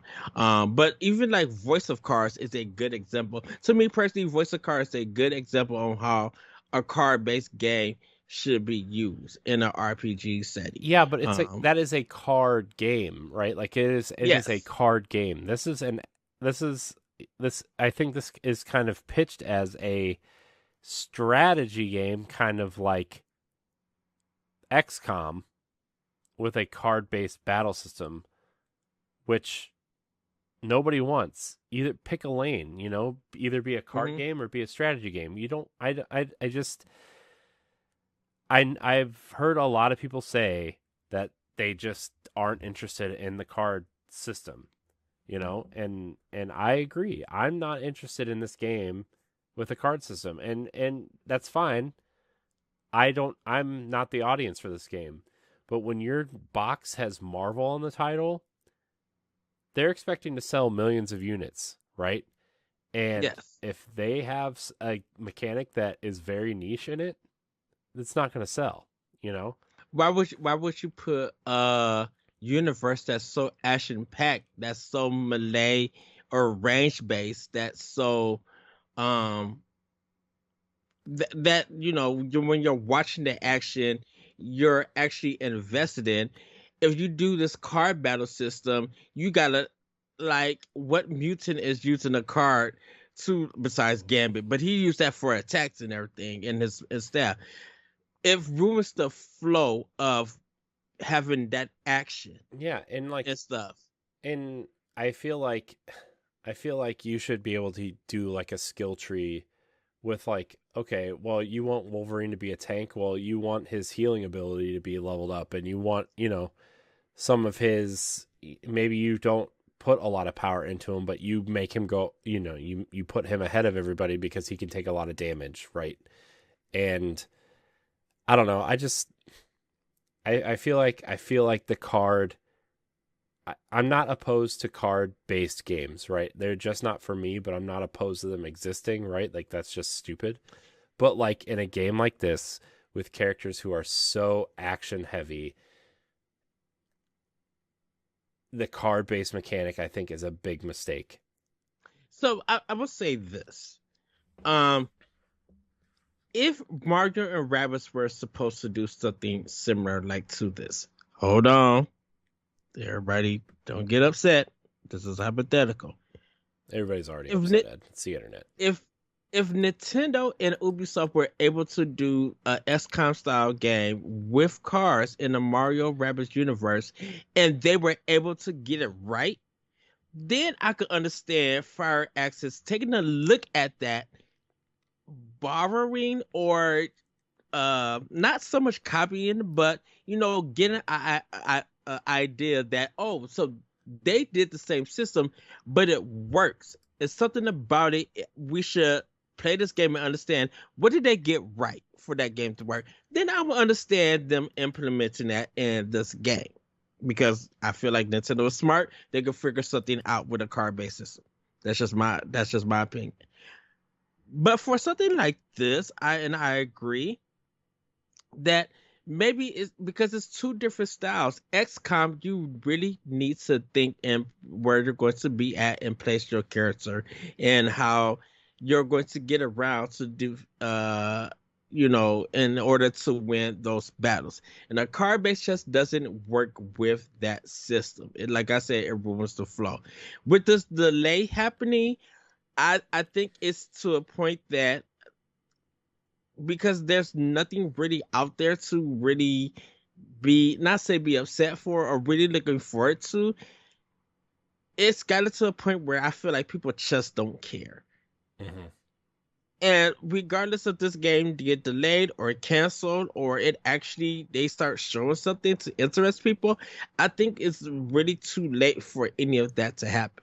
You put out too many delays before a game that really no one knows about. And because of that happening, the interest there's no interest. Hmm. There really is no interest. If another game comes out that is card based and that's doing something and show us how it work, and it's really interesting that people are willing to try it out of curiosity, that's going to stay on people's radar than anything this game is going to be doing. Yeah. Yeah. I You know, just and if the and oh, go ahead. I was just gonna say I think Marvel is so big and Disney wants, obviously, like with the Disney just announced a Disney plus Marvel gaming showcase this week. Hmm. And I don't know if Star Wars is going to be involved and if it's just like Disney and Marvel. Hopefully that Epic Mickey collection is announced because I'm like, that rumor has been floating around and I'm really excited. But like, I just feel like Marvel and Disney want more than just, a million seller. I think they want to sell 5, 6, 7, 8 million copies of a game, right? Like Guardians of the Yes. Galaxy sold what? I think they an estimated like 4 million units, 3 million units or something like that. And I Square, whatever, they think every game is a disappointment, but I think that maybe Marvel and Disney viewed that as a small disappointment because they want more. And Guardians of the Galaxy is an amazing game. I think Guardians of the Galaxy is an amazing game. It was Yes, one. I agree. It was like it was my third favorite game last year. I think I would argue it's probably my second favorite game now because like I was really excited. I guess we can talk about it later, but I really think that Marvel's looking for more, and obviously Avengers didn't do it for them, but Spider-Man and Spider-Man did awesome for them, and It's one of those things that I think with Marvel is we made big numbers in the movie in the film department. Why is that not resonating into the video game department? well, And I think they hit it out of the park right out of the gate with Spider-Man on PS4, right? And then they did really well with Marvel Ultimate Alliance 3.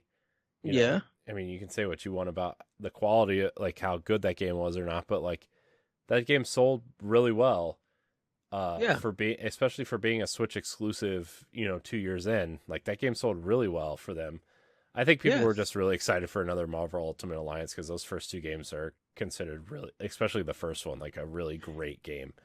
And and the thing with Spider-Man, and I've always I guess argued or discussed this with people that I feel like Spider-Man really didn't get its due until Insomniac got their hands on it. And now Insomniac is Hmm. a very talented developer. Don't forget, Spider-Man has been out with Activision. I believe since the GameCube PS2 days or whatever, Yeah, well, or the film. X-Men Legends, another great series I wish would come back, but Mhm. which was like the pseudo prequels to Ultimate Alliance, like, and yeah, I mean Activision has been doing Spider-Man since PS1 because Neversoft did the Spider-Man PS1 game that everybody loves. Okay. Yeah, so like for Spider-Man itself, like I guess the game sold well enough or they were like very average and people really didn't take notice of Spider-Man as a video game until Insomniac. So it really depends on the developer, I think. And kudos to Insomniac. I love Insomniac. I enjoy their games. Sometimes it gets questionable, but they're very talented and they did a great job with Spider-Man. And that's why I say think I think just with this Marvel's Midnight Sun, nothing against Fire Axe or anything. I'm glad that they're laying it to think about reworking the combat. That's fine. But I think people are just are losing not patience, are losing interest because they don't know what they'll be getting into. So if they ever reveal what the game is truly about, like do a big breakdown, it has to knock it out the park, or people are just not going to care.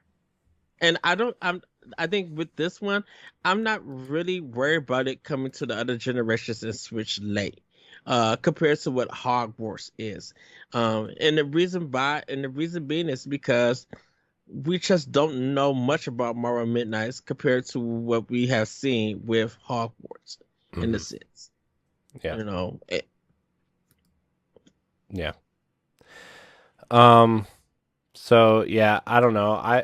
I mean, I don't think they're gonna do anything with the card system. Unfortunately, I think they're just trying to figure out how to make it work within the mhm. game, which is unfortunate for people like me. But that's okay. Somebody will like it, and good for you. Uh, a game that is coming out this year, though, Ed, Tactics Ogre Reborn has officially been revealed, and it's coming to Switch. It's coming this year. Uh, it is highly anticipated revival of the classic strategy RPG Tactics Ogre, simply titled Tactics Ogre Reborn. The game is set to release on November 11th, and it is an updated port of the PSP version, Let Us Cling Together. This is the third strategy RPG set to release from Square Enix this year, starting with Triangle Strategy earlier this year, with Diofield Chronicles set for September. The original game released on Super Nintendo in 1995. Uh, Yeah, and because that then wasn't PlayStation, there Ogre Battle 64, I think was the sequel ish, sort of? yes, Or was it like Fete in yes. the Universe? I'm not sure. Uh, but man, Ed, I'm excited for this. I'm really excited for Tactics Ogre Reborn. So I struggle with this one, and I Oh think boy, it's here it because comes. I think it's because I never played it on the Super Nintendo. I wasn't into strategy games, and Blockbuster and them just didn't have a copy of this game. Uh, I don't know. It's not doing anything for me right now, but I think it's one of those games that it's on pre-order. I'm going to pre-order on Best Buy, and then I'm going to drive up there, skip to my Lou into the store, pick up my copy, and then skip on out, and then be like, "Yay, I'm playing the game with everybody else." But I think it's just I'm not wild or excited for this, but it's one of those games that I will buy it. Yeah, I'm gonna get it. I'm excited, and I know the Tactics Ogre is better than Triangle Strategy, from what I played of Triangle Strategy, and so Hmm. I don't know. I've had this really weird itch of classic game, like retro games or like remastered old games, right? Like Link's Awakening and Tony Hawk and all these games that I loved at some point in my life, and now I'm Hmm. replaying like these nice new versions of them. And get a new version of Tactics Ogre is going to be really fun. Is it a Square? Was it a SquareSoft game? It was an Technosaur? Enix game before they merged, Okay. uh, and then and then they merged and they put it out everywhere and blah blah blah. Yeah. Rest So is I history. yeah. So I am going to buy it. It's just this. I guess the announcement did nothing for me. That's the only That's thing. that's fine. Uh, so another game that's coming out soon, Kirby's Dream Buffet has the release date. Second Kirby game is coming out. Is coming to Switch in 2022. You heard correctly. Kirby's Dream Buffet is set to get a digital release on August 17th for $14.99. You and three friends can quote roll, eat, and puyo to become the fattest, happiest Kirby on the block. End quote. There are three mini games set for the game, including a race mode where you dodge obstacles and eat food to make your Kirby bigger. Uh, a mode where you compete by eating as many strawberries as possible, and a battle royale mode where you need to knock other players off the board and steal their strawberries to become bigger. There's not much else, but could be a fun time waster with friends. Not interested. Sorry, Kirby. I think I definitely will pick it up. Maybe at a later date, and definitely I'm gonna look at reviews. Because I think for me personally, I want to play it so I can talk about it on Pow Block. Um, Mm-hmm. and that's pretty much it. What else is there to add? Like, I yeah, it's mean, a it's release another date. Kirby game. That's fine. Whatever. People like Kirby, I think, Yes. clearly. So, the last news story here we have today, Ed. Just gonna throw this out there. Wave Race 64 was announced literally as we were trying to start the first time. This show. Wave Race 64 is coming to Nintendo Switch Online expansion pack. If you have that, you will get this. There's a trailer. You can check the show notes on the website to watch the trailer if you want, or seek it out yourself. I really liked Wave Race when it came out. I really like Blue Storm on the GameCube, but I have not played a Wave Race game in like 20 years, so I can't tell you if it's good Oh or not. I wow. just remember it being really fun. So I've never played Ray Race What? 64. That surprises I me. was Wave Race was cool. It was like, be, go ahead. Sorry. oh no, because I was playing the snowboarding game. Oh, 1080. Uh, Yeah. 1080. I was playing more of 1080 than a Ray Race, and just it was a game that, not saying that I wasn't interested in it or anything, but like it wasn't in stores a lot. Like if I were trying to go to Target or Software, etc., or electronic boutique for some people, it just wasn't there. So I Mm-hmm. don't know if it was like a limited quantity or anything. I just didn't see it or anything. Uh, Plus at that time as a kid, I wasn't like really into sports like that. Mm-hmm. So that's the only reason why I didn't play it. But like 1080 was already at my local rental place, so I will always rent the game and play 1080. Enjoy that. So I'm kind of excited to play this one because it would be my first time playing it. Yes. Oh, and Yes. everybody is August 19th that the game's going to be releasing. So next week, Oh, did next I Thursday. mess the date up? I said the 17th. Is it the 19th? Yeah. Oh, sorry, everybody. You have to wait 2 more days than what I originally said. Sorry. Anyways, back to you, Ed. All right. Well, Corey, I gotta like throw it back to you because Oh, it's no. question block. Oh, question block. Yay. Yeah, so you can ask us questions by tweeting at us at Pow Block Podcasts. You can look for the thread on Mondays. You can wait till then, or you can tweet at us anytime. It doesn't matter. You can go to the podcast channel in Discord and ask us questions there. Or you can email us at nintendopowblock@gmail.com.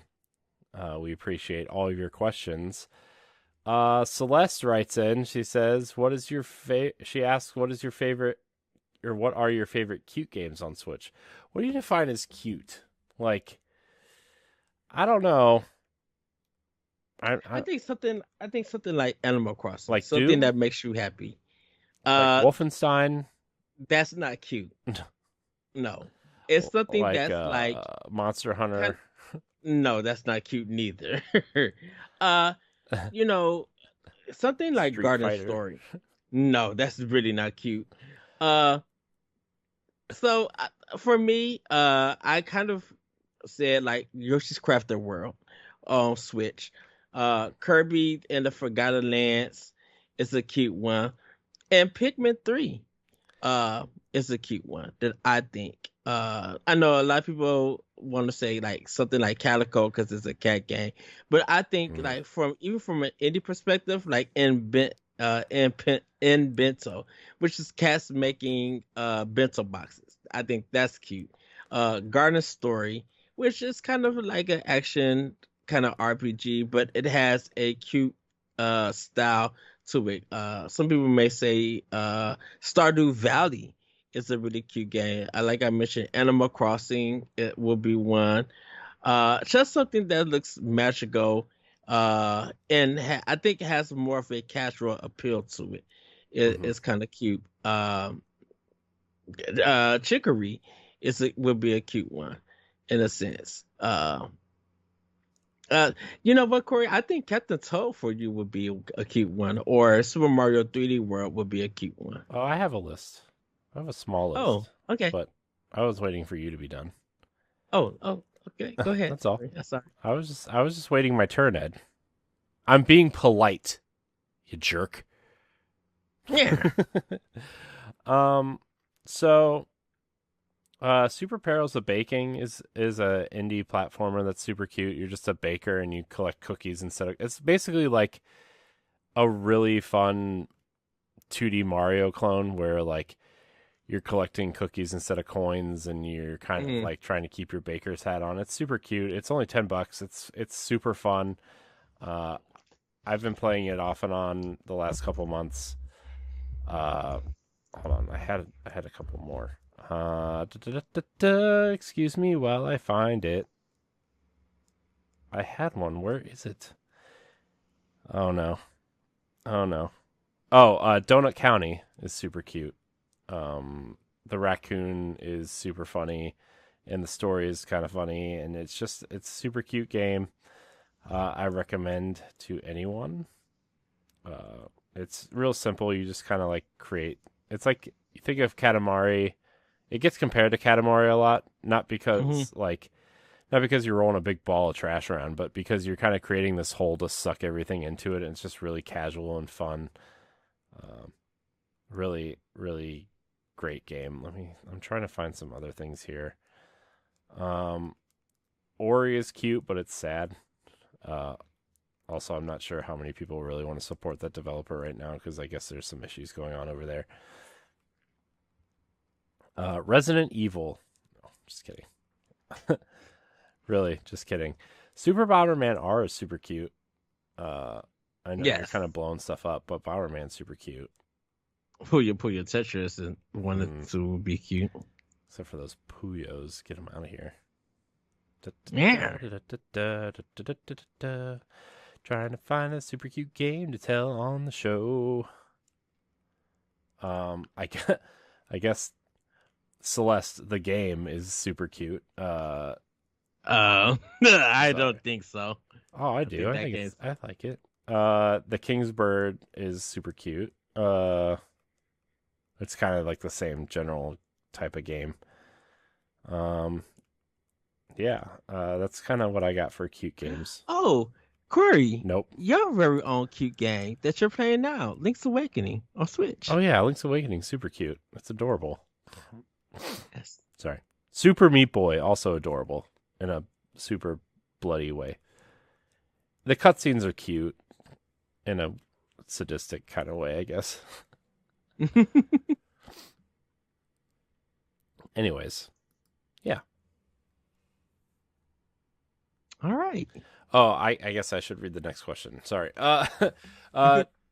Uh, David Wayne Nystrom from our Discord asks if you could trade one first party IP for another publisher developer franchise, what would it be?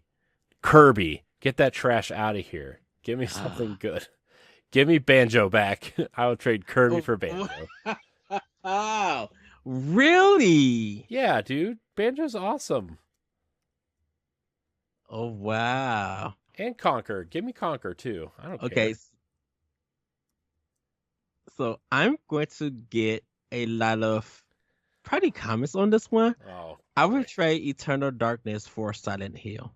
Gross. No. What? Yeah. You're an awful human. I'm moving Well, on. Dennis Dyack is not there. They're not. I don't know if he's still making games, but like that's it's only been one game for that. And Silent Hill, I feel like Nintendo could do more with Silent Hill. Uh, and maybe actually get Kojima to help them make that game. Uh, Mhm. because nothing against Tecmo and Fatal Frame, but I don't think that one is doing it for Nintendo, even though that game had problems. I think Silent Hill Nintendo could be like, what horror stuff can we bring into, and who in our company could be really to take this IP to the next level and everything. And I think Nintendo could find someone. I mean, not Bloober Team or anybody like that, but I think because of like Miyamoto will be like, hey Miyamoto, get to talking to Hideki and see if he not Hideki. I'm sorry, that's Platinum Games. Kojima, and see what you guys could make, what you guys can create or something. Like man, I just feel like they could do something more with Silent Hill. Nintendo and Silent Hill together, uh, that would be an interesting thing. And just give Konami Eternal Darkness. They're not doing nothing with the Silent Hill franchise. They wouldn't do anything with Eternal Darkness neither. So why not take it? Why not? I think why not have? Oh, go ahead. No, I was gonna say if you say so. I mean, why not have two of the biggest Japanese? No, not two of the biggest. Two Japanese horror franchises on your platform. You know, at this point in time, Fatal Frame is the only one that Nintendo doesn't own but have stakes in it. I think if they literally own Silent Hill, I think Nintendo would do something with it. Now, PlayStation fans would be upset, but hey, if you want Silent Hill, you know that it could be scary or it could really bring in some new players. Why not give it to Nintendo? I think Nintendo needs an M-rated game directly from them. And I think Silent Hill would do it. Even if they want to make a team, I think some of the I would say some of the new people who are coming to Nintendo, the new generation of directors and everything and producers, I think they could find the idea of we could bring this horror aesthetic to the Silent Hill franchise and really give it that Nintendo quality and push and really scare people about it. So, yeah, I would do that. Okay. Our next question. I was to say, take Comes. Eternal Darkness and give Blue Stinger. Pass. Dan writes in and says, "What's the worst Nintendo controller?" The Wii Remote. No. Wii Remote. Gross. The Power Glove. No, the Power Glove is cool. No, the Power Glove does not work. No, you know what doesn't work? The stupid track mat. Yes, I agree. I was so there's a how did this get played? Who they just talked about that track meter. Because it used to be from Bandai Namco and Nintendo, I guess, brought it over to it and everything. I remember playing that at my next door neighbor house, and we would play track and field for Konami, trying to run on that thing, and we would tire ourselves out. But I had went with the I think we both are agreement about the trackpad, but like separately, I think the Power Glove it just didn't work for me for a Nintendo controller. Also, I have a bone to pick with the people who said the Wii Pad was the worst controller. Oh no. Have you ever played a Virtual Boy? Okay. That just awful piece of plastic. Also, you had to bend down to play it. Also made it worse. What would you consider Rob the Robot to be? More of a companion, assistant, an accessory. Okay. So I do have issues with the Wii U gamepad. Like it feels like trash. I don't. But I love the Wii U. No, I mean in terms of like it feels cheap. Like it feels like you could break it. I also don't like this both sticks up, right, instead of like staggered or down below, right? Like I understand why they did it because like it's easier to make 2D platformers with that in mind, right? Mm-hmm. But you can totally do that with the sticks underneath instead of on top like PlayStation does it, which I would have preferred. But I don't think it's a bad controller overall. I wish they just would have changed the design. And I think this, I mean, we've talked about it 100 times. I think the Switch is like the perfect Like it's the perfected version of the Wii U gamepad is the Switch. Yes, I think with the Wii U gamepad, I'm good. I think because I'm so accustomed and good with Nintendo controllers that I don't have no problem with it. Like it really, like I played a lot of the Bayonetta 2 on the gamepad because the controllers felt good with that. Now I played Bayonetta 2 on Switch with the Pro controller. Still enjoyed the game. Couldn't kind of tell the difference which was better, but I think I was just so accustomed to playing on the gamepad a lot when I've been like when I switched it to the gamepad and something else was on TV like Netflix on my PlayStation 3 or 4 or whatever. Um I was playing on the gamepad, it was definitely, and enjoying it on there. So I think it just didn't feel cheap to me. I think it felt light and effective. If you really want something bad, play a PlayStation 4 controller with Destiny 2 and have your wrist hurt Well, from that. I think the PlayStation 4 controller is a nice controller. I just Mm, it hurts my thumbs because of just the way the stick. I don't like the uh sticks on the same. I need staggered sticks.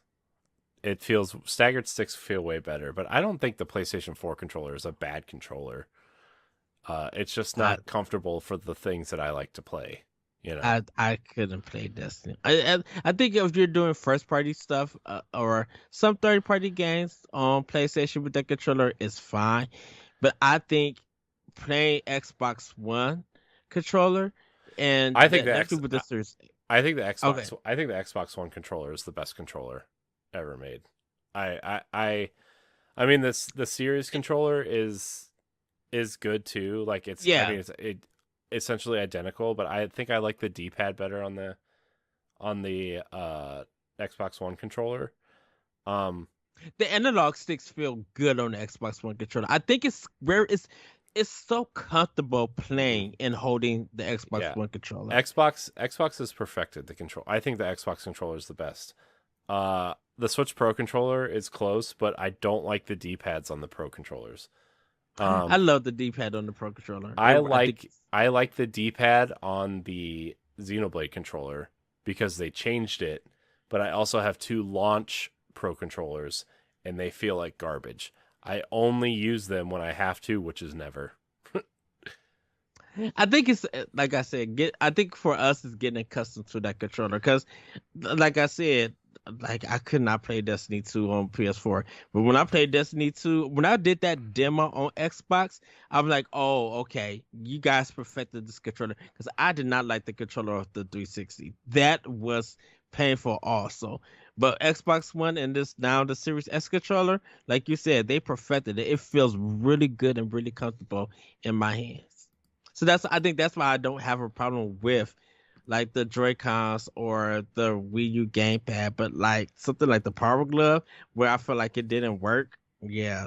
But the trackpad, you literally could run by by palming it and stuff, and it just yeah. And then at a point in time, me and my friend, it just stopped working. So we just like, well, we can't really play track and field with this. So Hmm.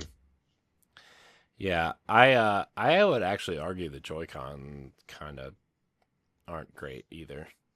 But there's also a better alternative, and this is like I like the big chunky the hoary ones that they first debuted. yes, They debuted with Daemon X Machina, I think. Like they were just like the big chunky kind of feels like you're attaching the Pro controller to the Switch. I've wanted to get yes. one of those for so long and I just never have because they don't fit in any cases. Uh but yeah, anyways. Our next question. We had a lot of questions today. I'm very excited.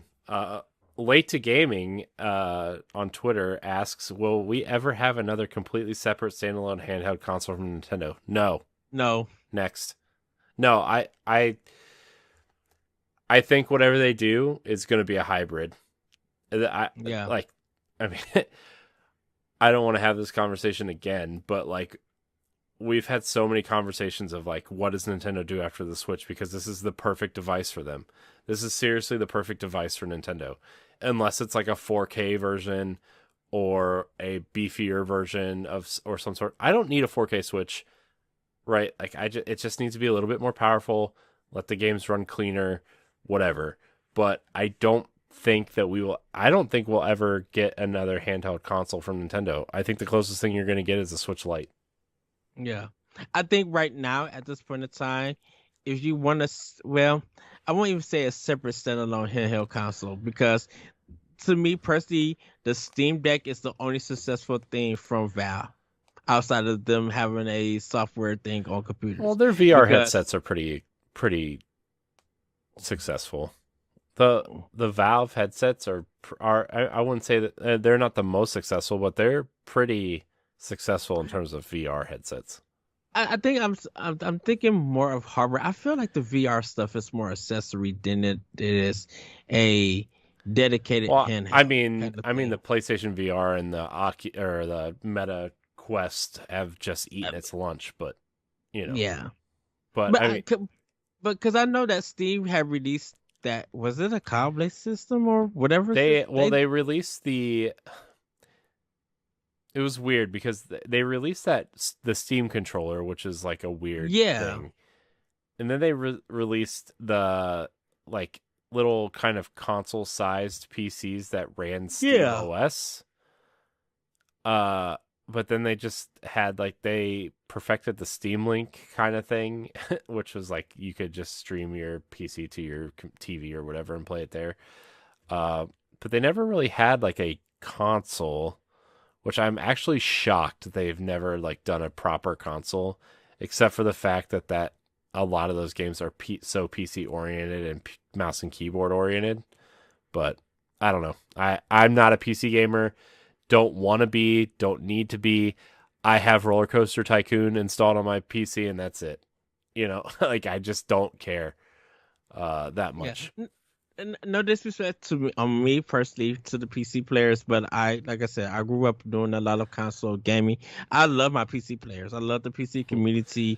I love what they do with it. I would say I hear LaRon raging, but I know he's not listening to this because it's Nintendo Pow Block. So You know, uh, so I think for me, with I think me and Corey just agree, like because of the success of the Switch and how Nintendo wants to innovate, they have been making good business with releasing things on the Switch. Now, I'm not saying that we won't see anything in the future where they will go back to it, but it literally depends if Nintendo and maybe the next president or whoever makes the next business decisions way past in the future, if they decided to go back to bringing handheld and they go to a box or even a USB design kind of chip. It depends on what the technology is in the future for mm. Nintendo to jump in. But the like right the now, the only no. way I could see them doing that, man, I can't even see them doing that. But like their whole leadership team would have to be super overhauled the way that Sony has kind of overhauled theirs over the last 15 years, right? Where like Sony has moved from a strategically Japanese based company to their whole PlayStation like uh executive branch is in Europe now, you know? Hmm. Like PlayStation is run out of Europe pretty much now, right?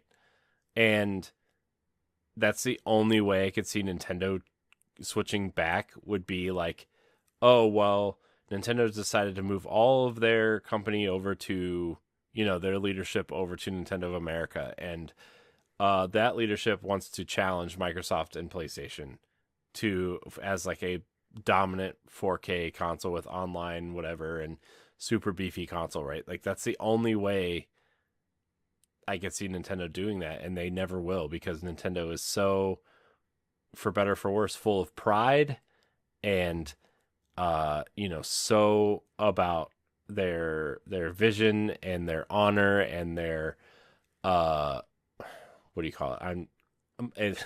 It's almost 1:30 in the morning. I'm like really struggling to find the right words, but you know what I mean. Like they're so into their culture is the word I was looking Yes. for, that they just would never ever ever do that. And I commend them for that. And it's why the Wii and the Switch were so successful, and why the Wii U failed, is because of their commitment to their ways, and Hmm. I don't know. I personally don't ever want to see them do that again. I don't. I want the Switch, and I want whatever comes after the Switch to basically be a Switch. Like, that's what I want. Yeah. Super Switch, Switch U, new Nintendo Switch Switch 3D you. XL. I don't You care what you switch. call it. Just make another Switch, a little bit more powerful, that's backwards compatible, please. that's that's it. Yes. Sorry if that was like a really long workaround question, but sorry, I gotta make this timestamp here. But thanks to Gamer for that question. Yeah. Uh, hope we answered it for you. Josh Martinez, this is our last question of the night. Josh Martinez writes in, he says, "What if question? Let's say Mario and Zelda games no longer exist. Sad, I know.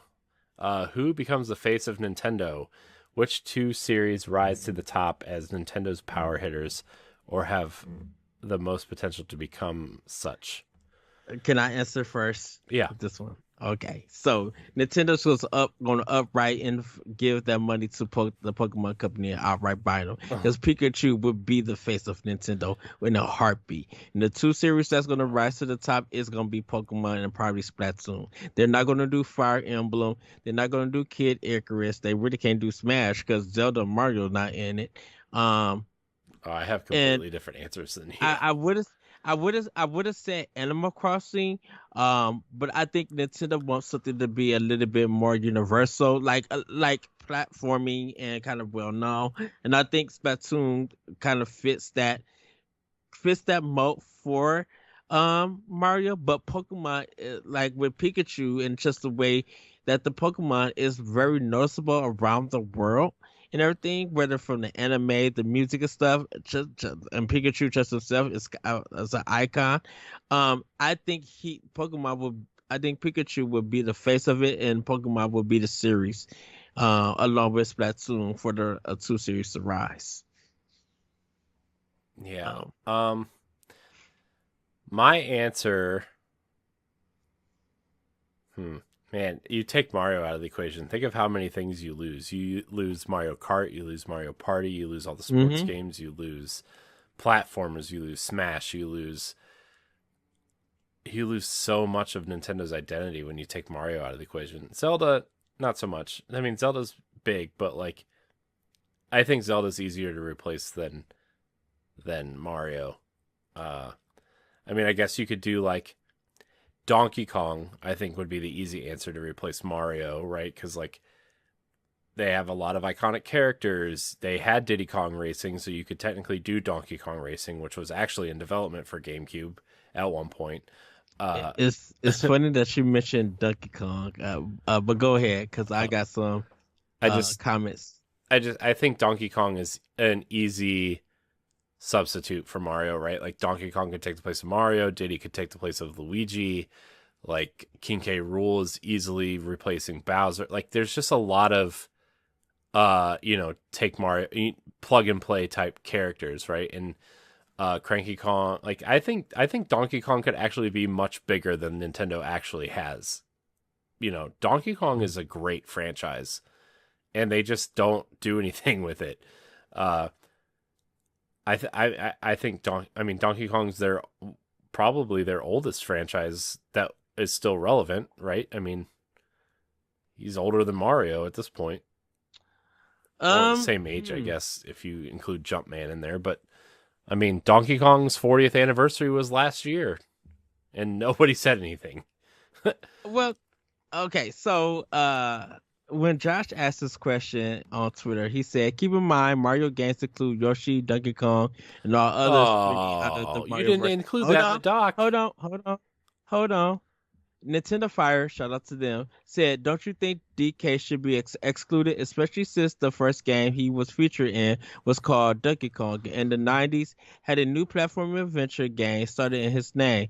in his name. I definitely think an exception can be made for DK since he can't stand on his own. Josh says, I guess we can make it dealer's choice. I feel like while he is largely separated, he does appear enough in the party, sports, and other games as well as Mario versus Donkey Kong Yeah, substance. I'll you're leave it up to right. the questionnaires. And this is my response to that.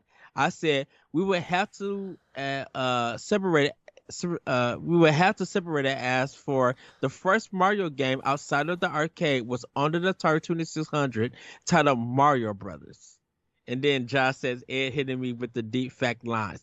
So you can make it as Donkey Mm. Kong because Mario was actually on a whole different platform before he even became. Because No, okay. Nintendo was making games for Atari. And the Mario Brothers started as the Mario series started as Mario Brothers on Atari. I Donkey know. Kong was something completely different at the time. So just because Donkey Kong showed up in Mario games, that wasn't until later or anything. No. Because the reverse is Mario showed up in Donkey Kong games. So you would have to get rid of Donkey Kong first before you get expand Mario. You know, uh, Mar- Mario didn't really Mario and Donkey Kong didn't really show up that I could think of until like maybe Mario Party or maybe Smash Brothers, because Mario wasn't one of the main Mario series. Donkey Kong never entered. Donkey Kong had started having his own series where Mario was implemented in there in a sense. All right. Well, let's make this more challenging then. Well, I'm going to eliminate Donkey Kong because that's what he said in the original question. So I'm going to eliminate Donkey Kong. Although I do think he would be a pretty powerful. But the original question was just Mario Zelda. I know, when but he when he I broke know. everything down, I was just thinking the Mario games. Yeah. I mean, so I don't think you can make Fire Emblem your powerhouse No. because there's not really a main character. There's a new set of characters every time you play, right? Yes. It would make sense if you continued the characters' storylines, but I don't. You can't do that when you introduce new characters every time. And I think you gotta add in the factor I in think, that Nintendo wants to make, if Nintendo does it, they want to make a game that's going to be universal and family friendly that mhm, represents what they're going for. It's the thing that Nintendo goes for, and then it's just a series, I should say. But go ahead. I'm sorry. yeah. Um. So, man, this is hard if you don't if you take out Donkey Kong and Yoshi and all that. Because everybody thinks we're going to just say Metroid, and Metroid doesn't appeal to the Japanese population still. So Yeah. that's why I didn't add them. Yeah. I mean, I think Star Fox could be an interesting thing, right? Hmm. Because like you can do multiple things with Star Fox. I know people don't want that, which I think is stupid. I think you need to expand and do something interesting with Star Fox to make it relevant today. But like, you could. I mean, it has a cool cast of characters. It's kind of Star Warsy, which people still like. I think it's somewhere. Uh, cool cast of characters. You could do the flight stuff. It's got cool vehicles. You could sell toys. I mean, they had Star Fox Adventures and Assault where you kind of do some ground stuff. Uh, I don't know. I think Star Fox could actually be a pretty powerful contender there if they did it right. Um, man, who? What else? What else could Nintendo do? Uh, I mean, like I think Samus is like a cool mascot, but Hmm. I think that would be more of like a secondary thing still because, like you said, that doesn't appeal to the Japanese market, and like retro games are hard, you know. So And it's darker. And Nintendo is not such a dark company, yeah, And I think I'm probably just thinking of the first portion, who becomes the face of Nintendo, hmm and I think that's why I went with Pokemon because he's yeah. uh I think. I mean, I mean not he, I think but go ahead. Pikachu. I think Pikachu is a great answer, but they would have to buy the Pokemon Company, which I don't think. Which which I said that Nintendo Hmm. would up that money to keep the Pokemon on the Nintendo platform, besides the cards and all of that stuff, to keep them to make sure they don't go nobody else. Nintendo is going to up that money and they're going to acquire the Pokemon company. Yeah. They're going to do it because of the games. Now, I don't think they're so much worried about the merchandise and all of that. What the Pokemon company do, that's fine if they do that. But to get those games, Nintendo's going to put that money to get that company. Yeah. Um. Man, I really don't have a second answer. That's why, and well, if they, I think that's why I went with Splatoon also because Splatoon is still kind of that family friendly look, and it's kind of cool, and it kind of caters to anybody, and I think it got just, I Yeah, think but it got such. it has the Fire Emblem problem where you can't really there. It doesn't have like a main character, you know. I don't think it's such so much as a main character that anybody is recognizing. I think it's the factor of what Splatoon is and just having that cool design for it. Yeah, but I mean, in that case, you could say Fire Emblem or Xenoblade. Like, Hmm. I mean, honestly, I think Xenoblade could actually be a pretty interesting. Hey, we have a super awesome RPG series here. Here it is, but uh, but Splatoon. I mean, Splatoon. Like, you just you just run into the Fire Emblem problem, and I don't think like, yeah, as cool as they look, that's nice and everything, but like, they're not I think I think Splatoon would be for the Bayonetta face. family friendly. Oh no, no. Well, actually, I think Bayonetta could probably be the second portion of it because I think these are two separate questions. What is the face of Nintendo? Okay, let's say it is Splatoon. What two series could rise to the top of Nintendo's power hitters or have the most potential? I think Xenoblade and Fire Emblem. Right now, definitely Yeah. Fire Emblem has to rose to the top Oh, Fire after Emblem. Awakening. I mean, like I said, I think this generation Xenoblade is going to be this generation's Fire Emblem, right? Yeah, I mean, like two did pretty well at launch, and then I think people just fell in love with the series over time, and then three came out, and everybody's like, "Yeah, three's."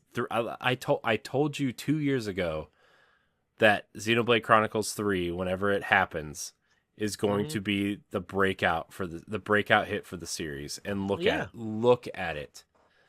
yeah.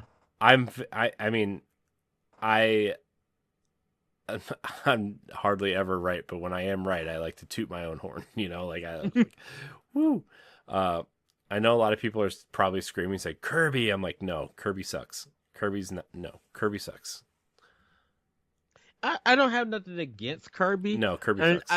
I Nope. think Kirby could be a good selection for the face of Nintendo, but I think because of its this modern age, and you want something to be almost on the same level of what a Mario game can be or what Mario does, I think Splatoon has that factor than Hmm. Kirby.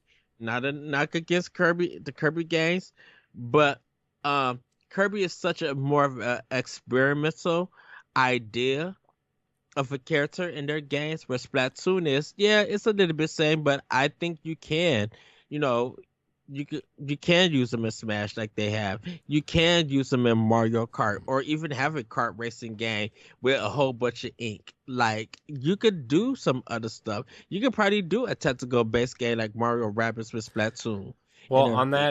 on that end, you could totally make a Zelda like experience with Kid Icarus or Fire Emblem. You could totally make Yeah, like a JRPG out of Fire Emblem. You could make, you know, I mean, there's so many genres that like I'm shocked that Nintendo hasn't tried. You know, like yeah. Kid Icarus would be so cool in a Zelda type game or a J. Like, how many times have I said, man?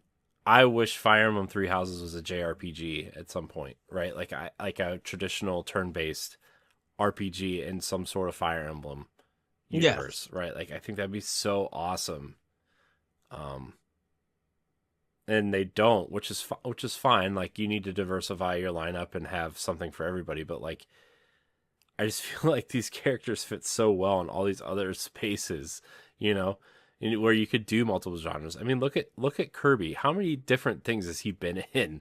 2D side scrollers, 3D side scrollers, the Rainbow Curse stuff, Canvas Curse stuff, Kirby's Air Robo Ride. Bot, Kirby's Air Ride, Uh, this stupid was birthday he like buffet cake crap coming out. was he Like, like a pin in a pinball yeah, game or something? yeah. Like, I mean, and that's why I said like he's more of an experimental character when mhm, it comes to games. yeah. So I mean, they could do a lot with all these characters.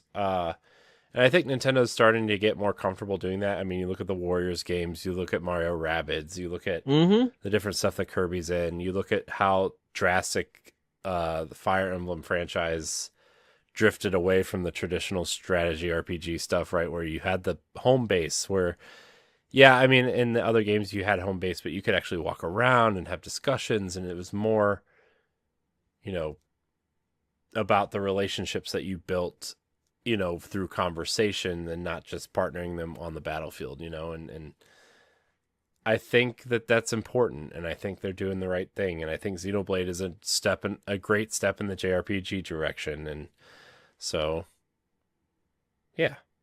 Yeah.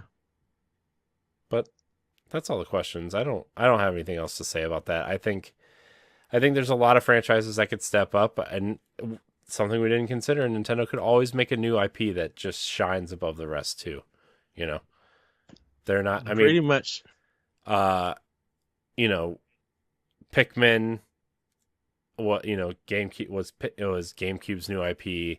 I think people just forget that Nintendo, like, they have so many characters that they have do so many things with, that I think people forget that Nintendo keeps creating new IP every generation, Mm-hmm. and people Yeah. just keep forgetting, right? Like during the Wii, it was Xenoblade, and with the Wii U, it was Splatoon, and Switch. What's the new IP for Switch? I don't nothing. I guess Mario Rabbids technically, but like, you know what I mean? Like they just keep reinventing themselves, I and mean, and I know people are the, like, "Oh, Mario Odyssey is just more Mario." I'm like, so like if for a new IP for Switch, it has to be Astral Chain. Even though Platinum Development, mhm, Astral Chain is Nintendo's IP. That's yeah. like the newest one. Arms. Oh yeah, Arms Arms. I forgot Arms is a new existed. IP. Yeah. You know. Ribbon Girl So and Spring Man are the new faces of Nintendo. Uh, you know what? That's not a bad idea. Arms literally could be up there. yeah, but the biggest ball drop that Nintendo made was not including a version of Little Mac in Arms. That is true. Come on, man. If you're not going to give us a new Punch Out and you're going to make a boxing game, put Little Mac in there. Put all the dumb put King Hippo in there. Who cares? Like, it just Why do I uh, feel like the Arms team is making a new? Oh, no, that was Next Level who did Punch I Out. I would I love a wouldn't new be Punch Out game. The surprised. Wii game was so fun. Yes. I mean, I know I kind of am not the biggest fan of the Wii, and I'm not ashamed to say so, but like, there were games on the Wii that were just really made for that console. Wii Sports was one of them, and Mhm. Punch Out was one of them. Man, Punch Out for Wii was so good, man. Give us a new Yes. Punch Out, Nintendo. Where's that at? Well, Next Level just. Even I if you mean, just even if you just make an HD version of the Wii one, I would be so fine with that, with so like new characters. I think my question would be: does Next Level do the like HD remake or not remake or HD remaster or something to bring the Switch? Because Yeah. I would add all the DLC in with Donkey Kong in it also, and then you can add the Arms characters if you want to. I'm down Mhm. for that if Next Level is down for it. What if it was Arms versus Punch Out? um, How quickly would we pre-order that game? I mean, I would play it for sure. Would you pre-order it just to have a copy? Yes. Okay. By the way, all the franchises we didn't mention: Earthbound, F-Zero, Golden Sun. Sorry, guys. But Ed, that's all I got. That's all the questions we got. That's all the questions. We had a lot of questions. Thank you guys for writing in all these questions. It Yes. really, we have doc mode in there for a topic of the show, but when we have questions, it makes it makes this last section of the podcast way easier. So Yes. thank you for writing in. Really, I I know it's late. I know we've been going for almost 3 hours, but Ed, I love the way that Pow Block is going, and I love the way that Yes. Expansion Pass is going, and I love when you're not working when we can do ranking Nintendo. It's so fun, Oh yes. man. Oh, I love the thing that we're rebuilding here at Pow Block, and it's exciting. I love seeing growth, and I love people writing in, and just love it. And I love you, Ed. I love you too, Corey. I guess that probably Thank you. helps. Yay. Logan Well, commented on one of my tweets today. I said, I just wanted to see how people were reacting to our stuff, and I said, mm, well, let me find it. I said, I said something along the lines like, say something positive you get from me or our podcasts. And Logan had a really nice thing to say. He said, one of the best things I gained from my time at Boss Rush and now as a fan is getting to hear you and Ed banter. You are clearly amazing friends, and it's a motivation to build stronger connections with people. thank you, Logan. Oh, I read that too, and I was like, oh, Logan is an awesome guy. I love him. Hope you're doing well, Logan. Yes. I haven't really talked to you in a while, but I hope you're doing well. Yes. Well, everybody, we're at the end of the show. We're gonna do some outros. Corey, where can they find you? You can find me at I am Corey and HD on Twitter and Instagram. You can also find me on the Boss Rush podcasts and Expansion Pass and various other things here. Check out Ranking Nintendo and the Ninja Turtles standard definitions and also the Disney ones. Very excited for those to go out soon. So yeah. Yes. And you guys can find me on Twitter and on Instagram at that retro code. You can check more of me on bossfish.net with my writings to give you guys heads up. In September, I will be celebrating the beauty of video games. Oh And no. this this I don't know why I theme said it like is that. I was just messing around. oh this theme is music to be marveled by. It's kind of a play on with Eminem's last album, Music to Be Murdered By, which had an Alfred Hitchcock theme. My That's theme a great album, by the way. I know I'm not a it, big music guy, but I really like Eminem's last couple albums. Yeah.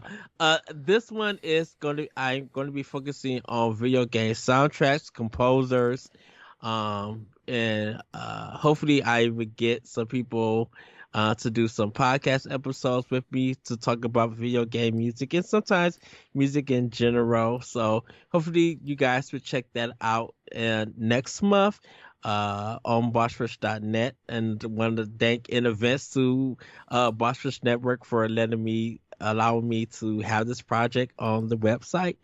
And everybody knows that this is more of an optional opinion kind of thing, but um, I'm very excited to be celebrating video game music for the beauty of video games this year, because there's a lot of it, and I I really want to say that even though it's going to be a lot of work, I really hope that people take the time to read it and contribute with some of your video game music that you like and everything. Because man, there's so much out there that not just is a soundtrack for those games, but kind of like a soundtrack for our lives in a sense. So, um, with that, everybody, have a great night, have a great day, have a great week, have a great weekend. We will see you next time on Nintendo Pow Block. Also, remember, we have a giveaway. Corey, remind them one last time. Oh how they no, can get. I closed the doc already. You can enter the giveaway. We are giving away 2 copies of Teenage Mutant Ninja Turtles: The Cowabunga Collection. The rules are simple. Leave a 5-star rating on Apple Podcasts or Spotify. Screenshot it and email it to nintendopowblock@gmail.com or DM them to @PowBlockPodcasts on Twitter. A great review on Apple Podcasts will grant you a second entry. Yeah, we'll give it away during the week of the game coming out, which is 2 weeks from now. 2 episodes from now. Monday, live on Twitch. Join us on the Boss Rush Network Twitch channel, and you will find out who wins there.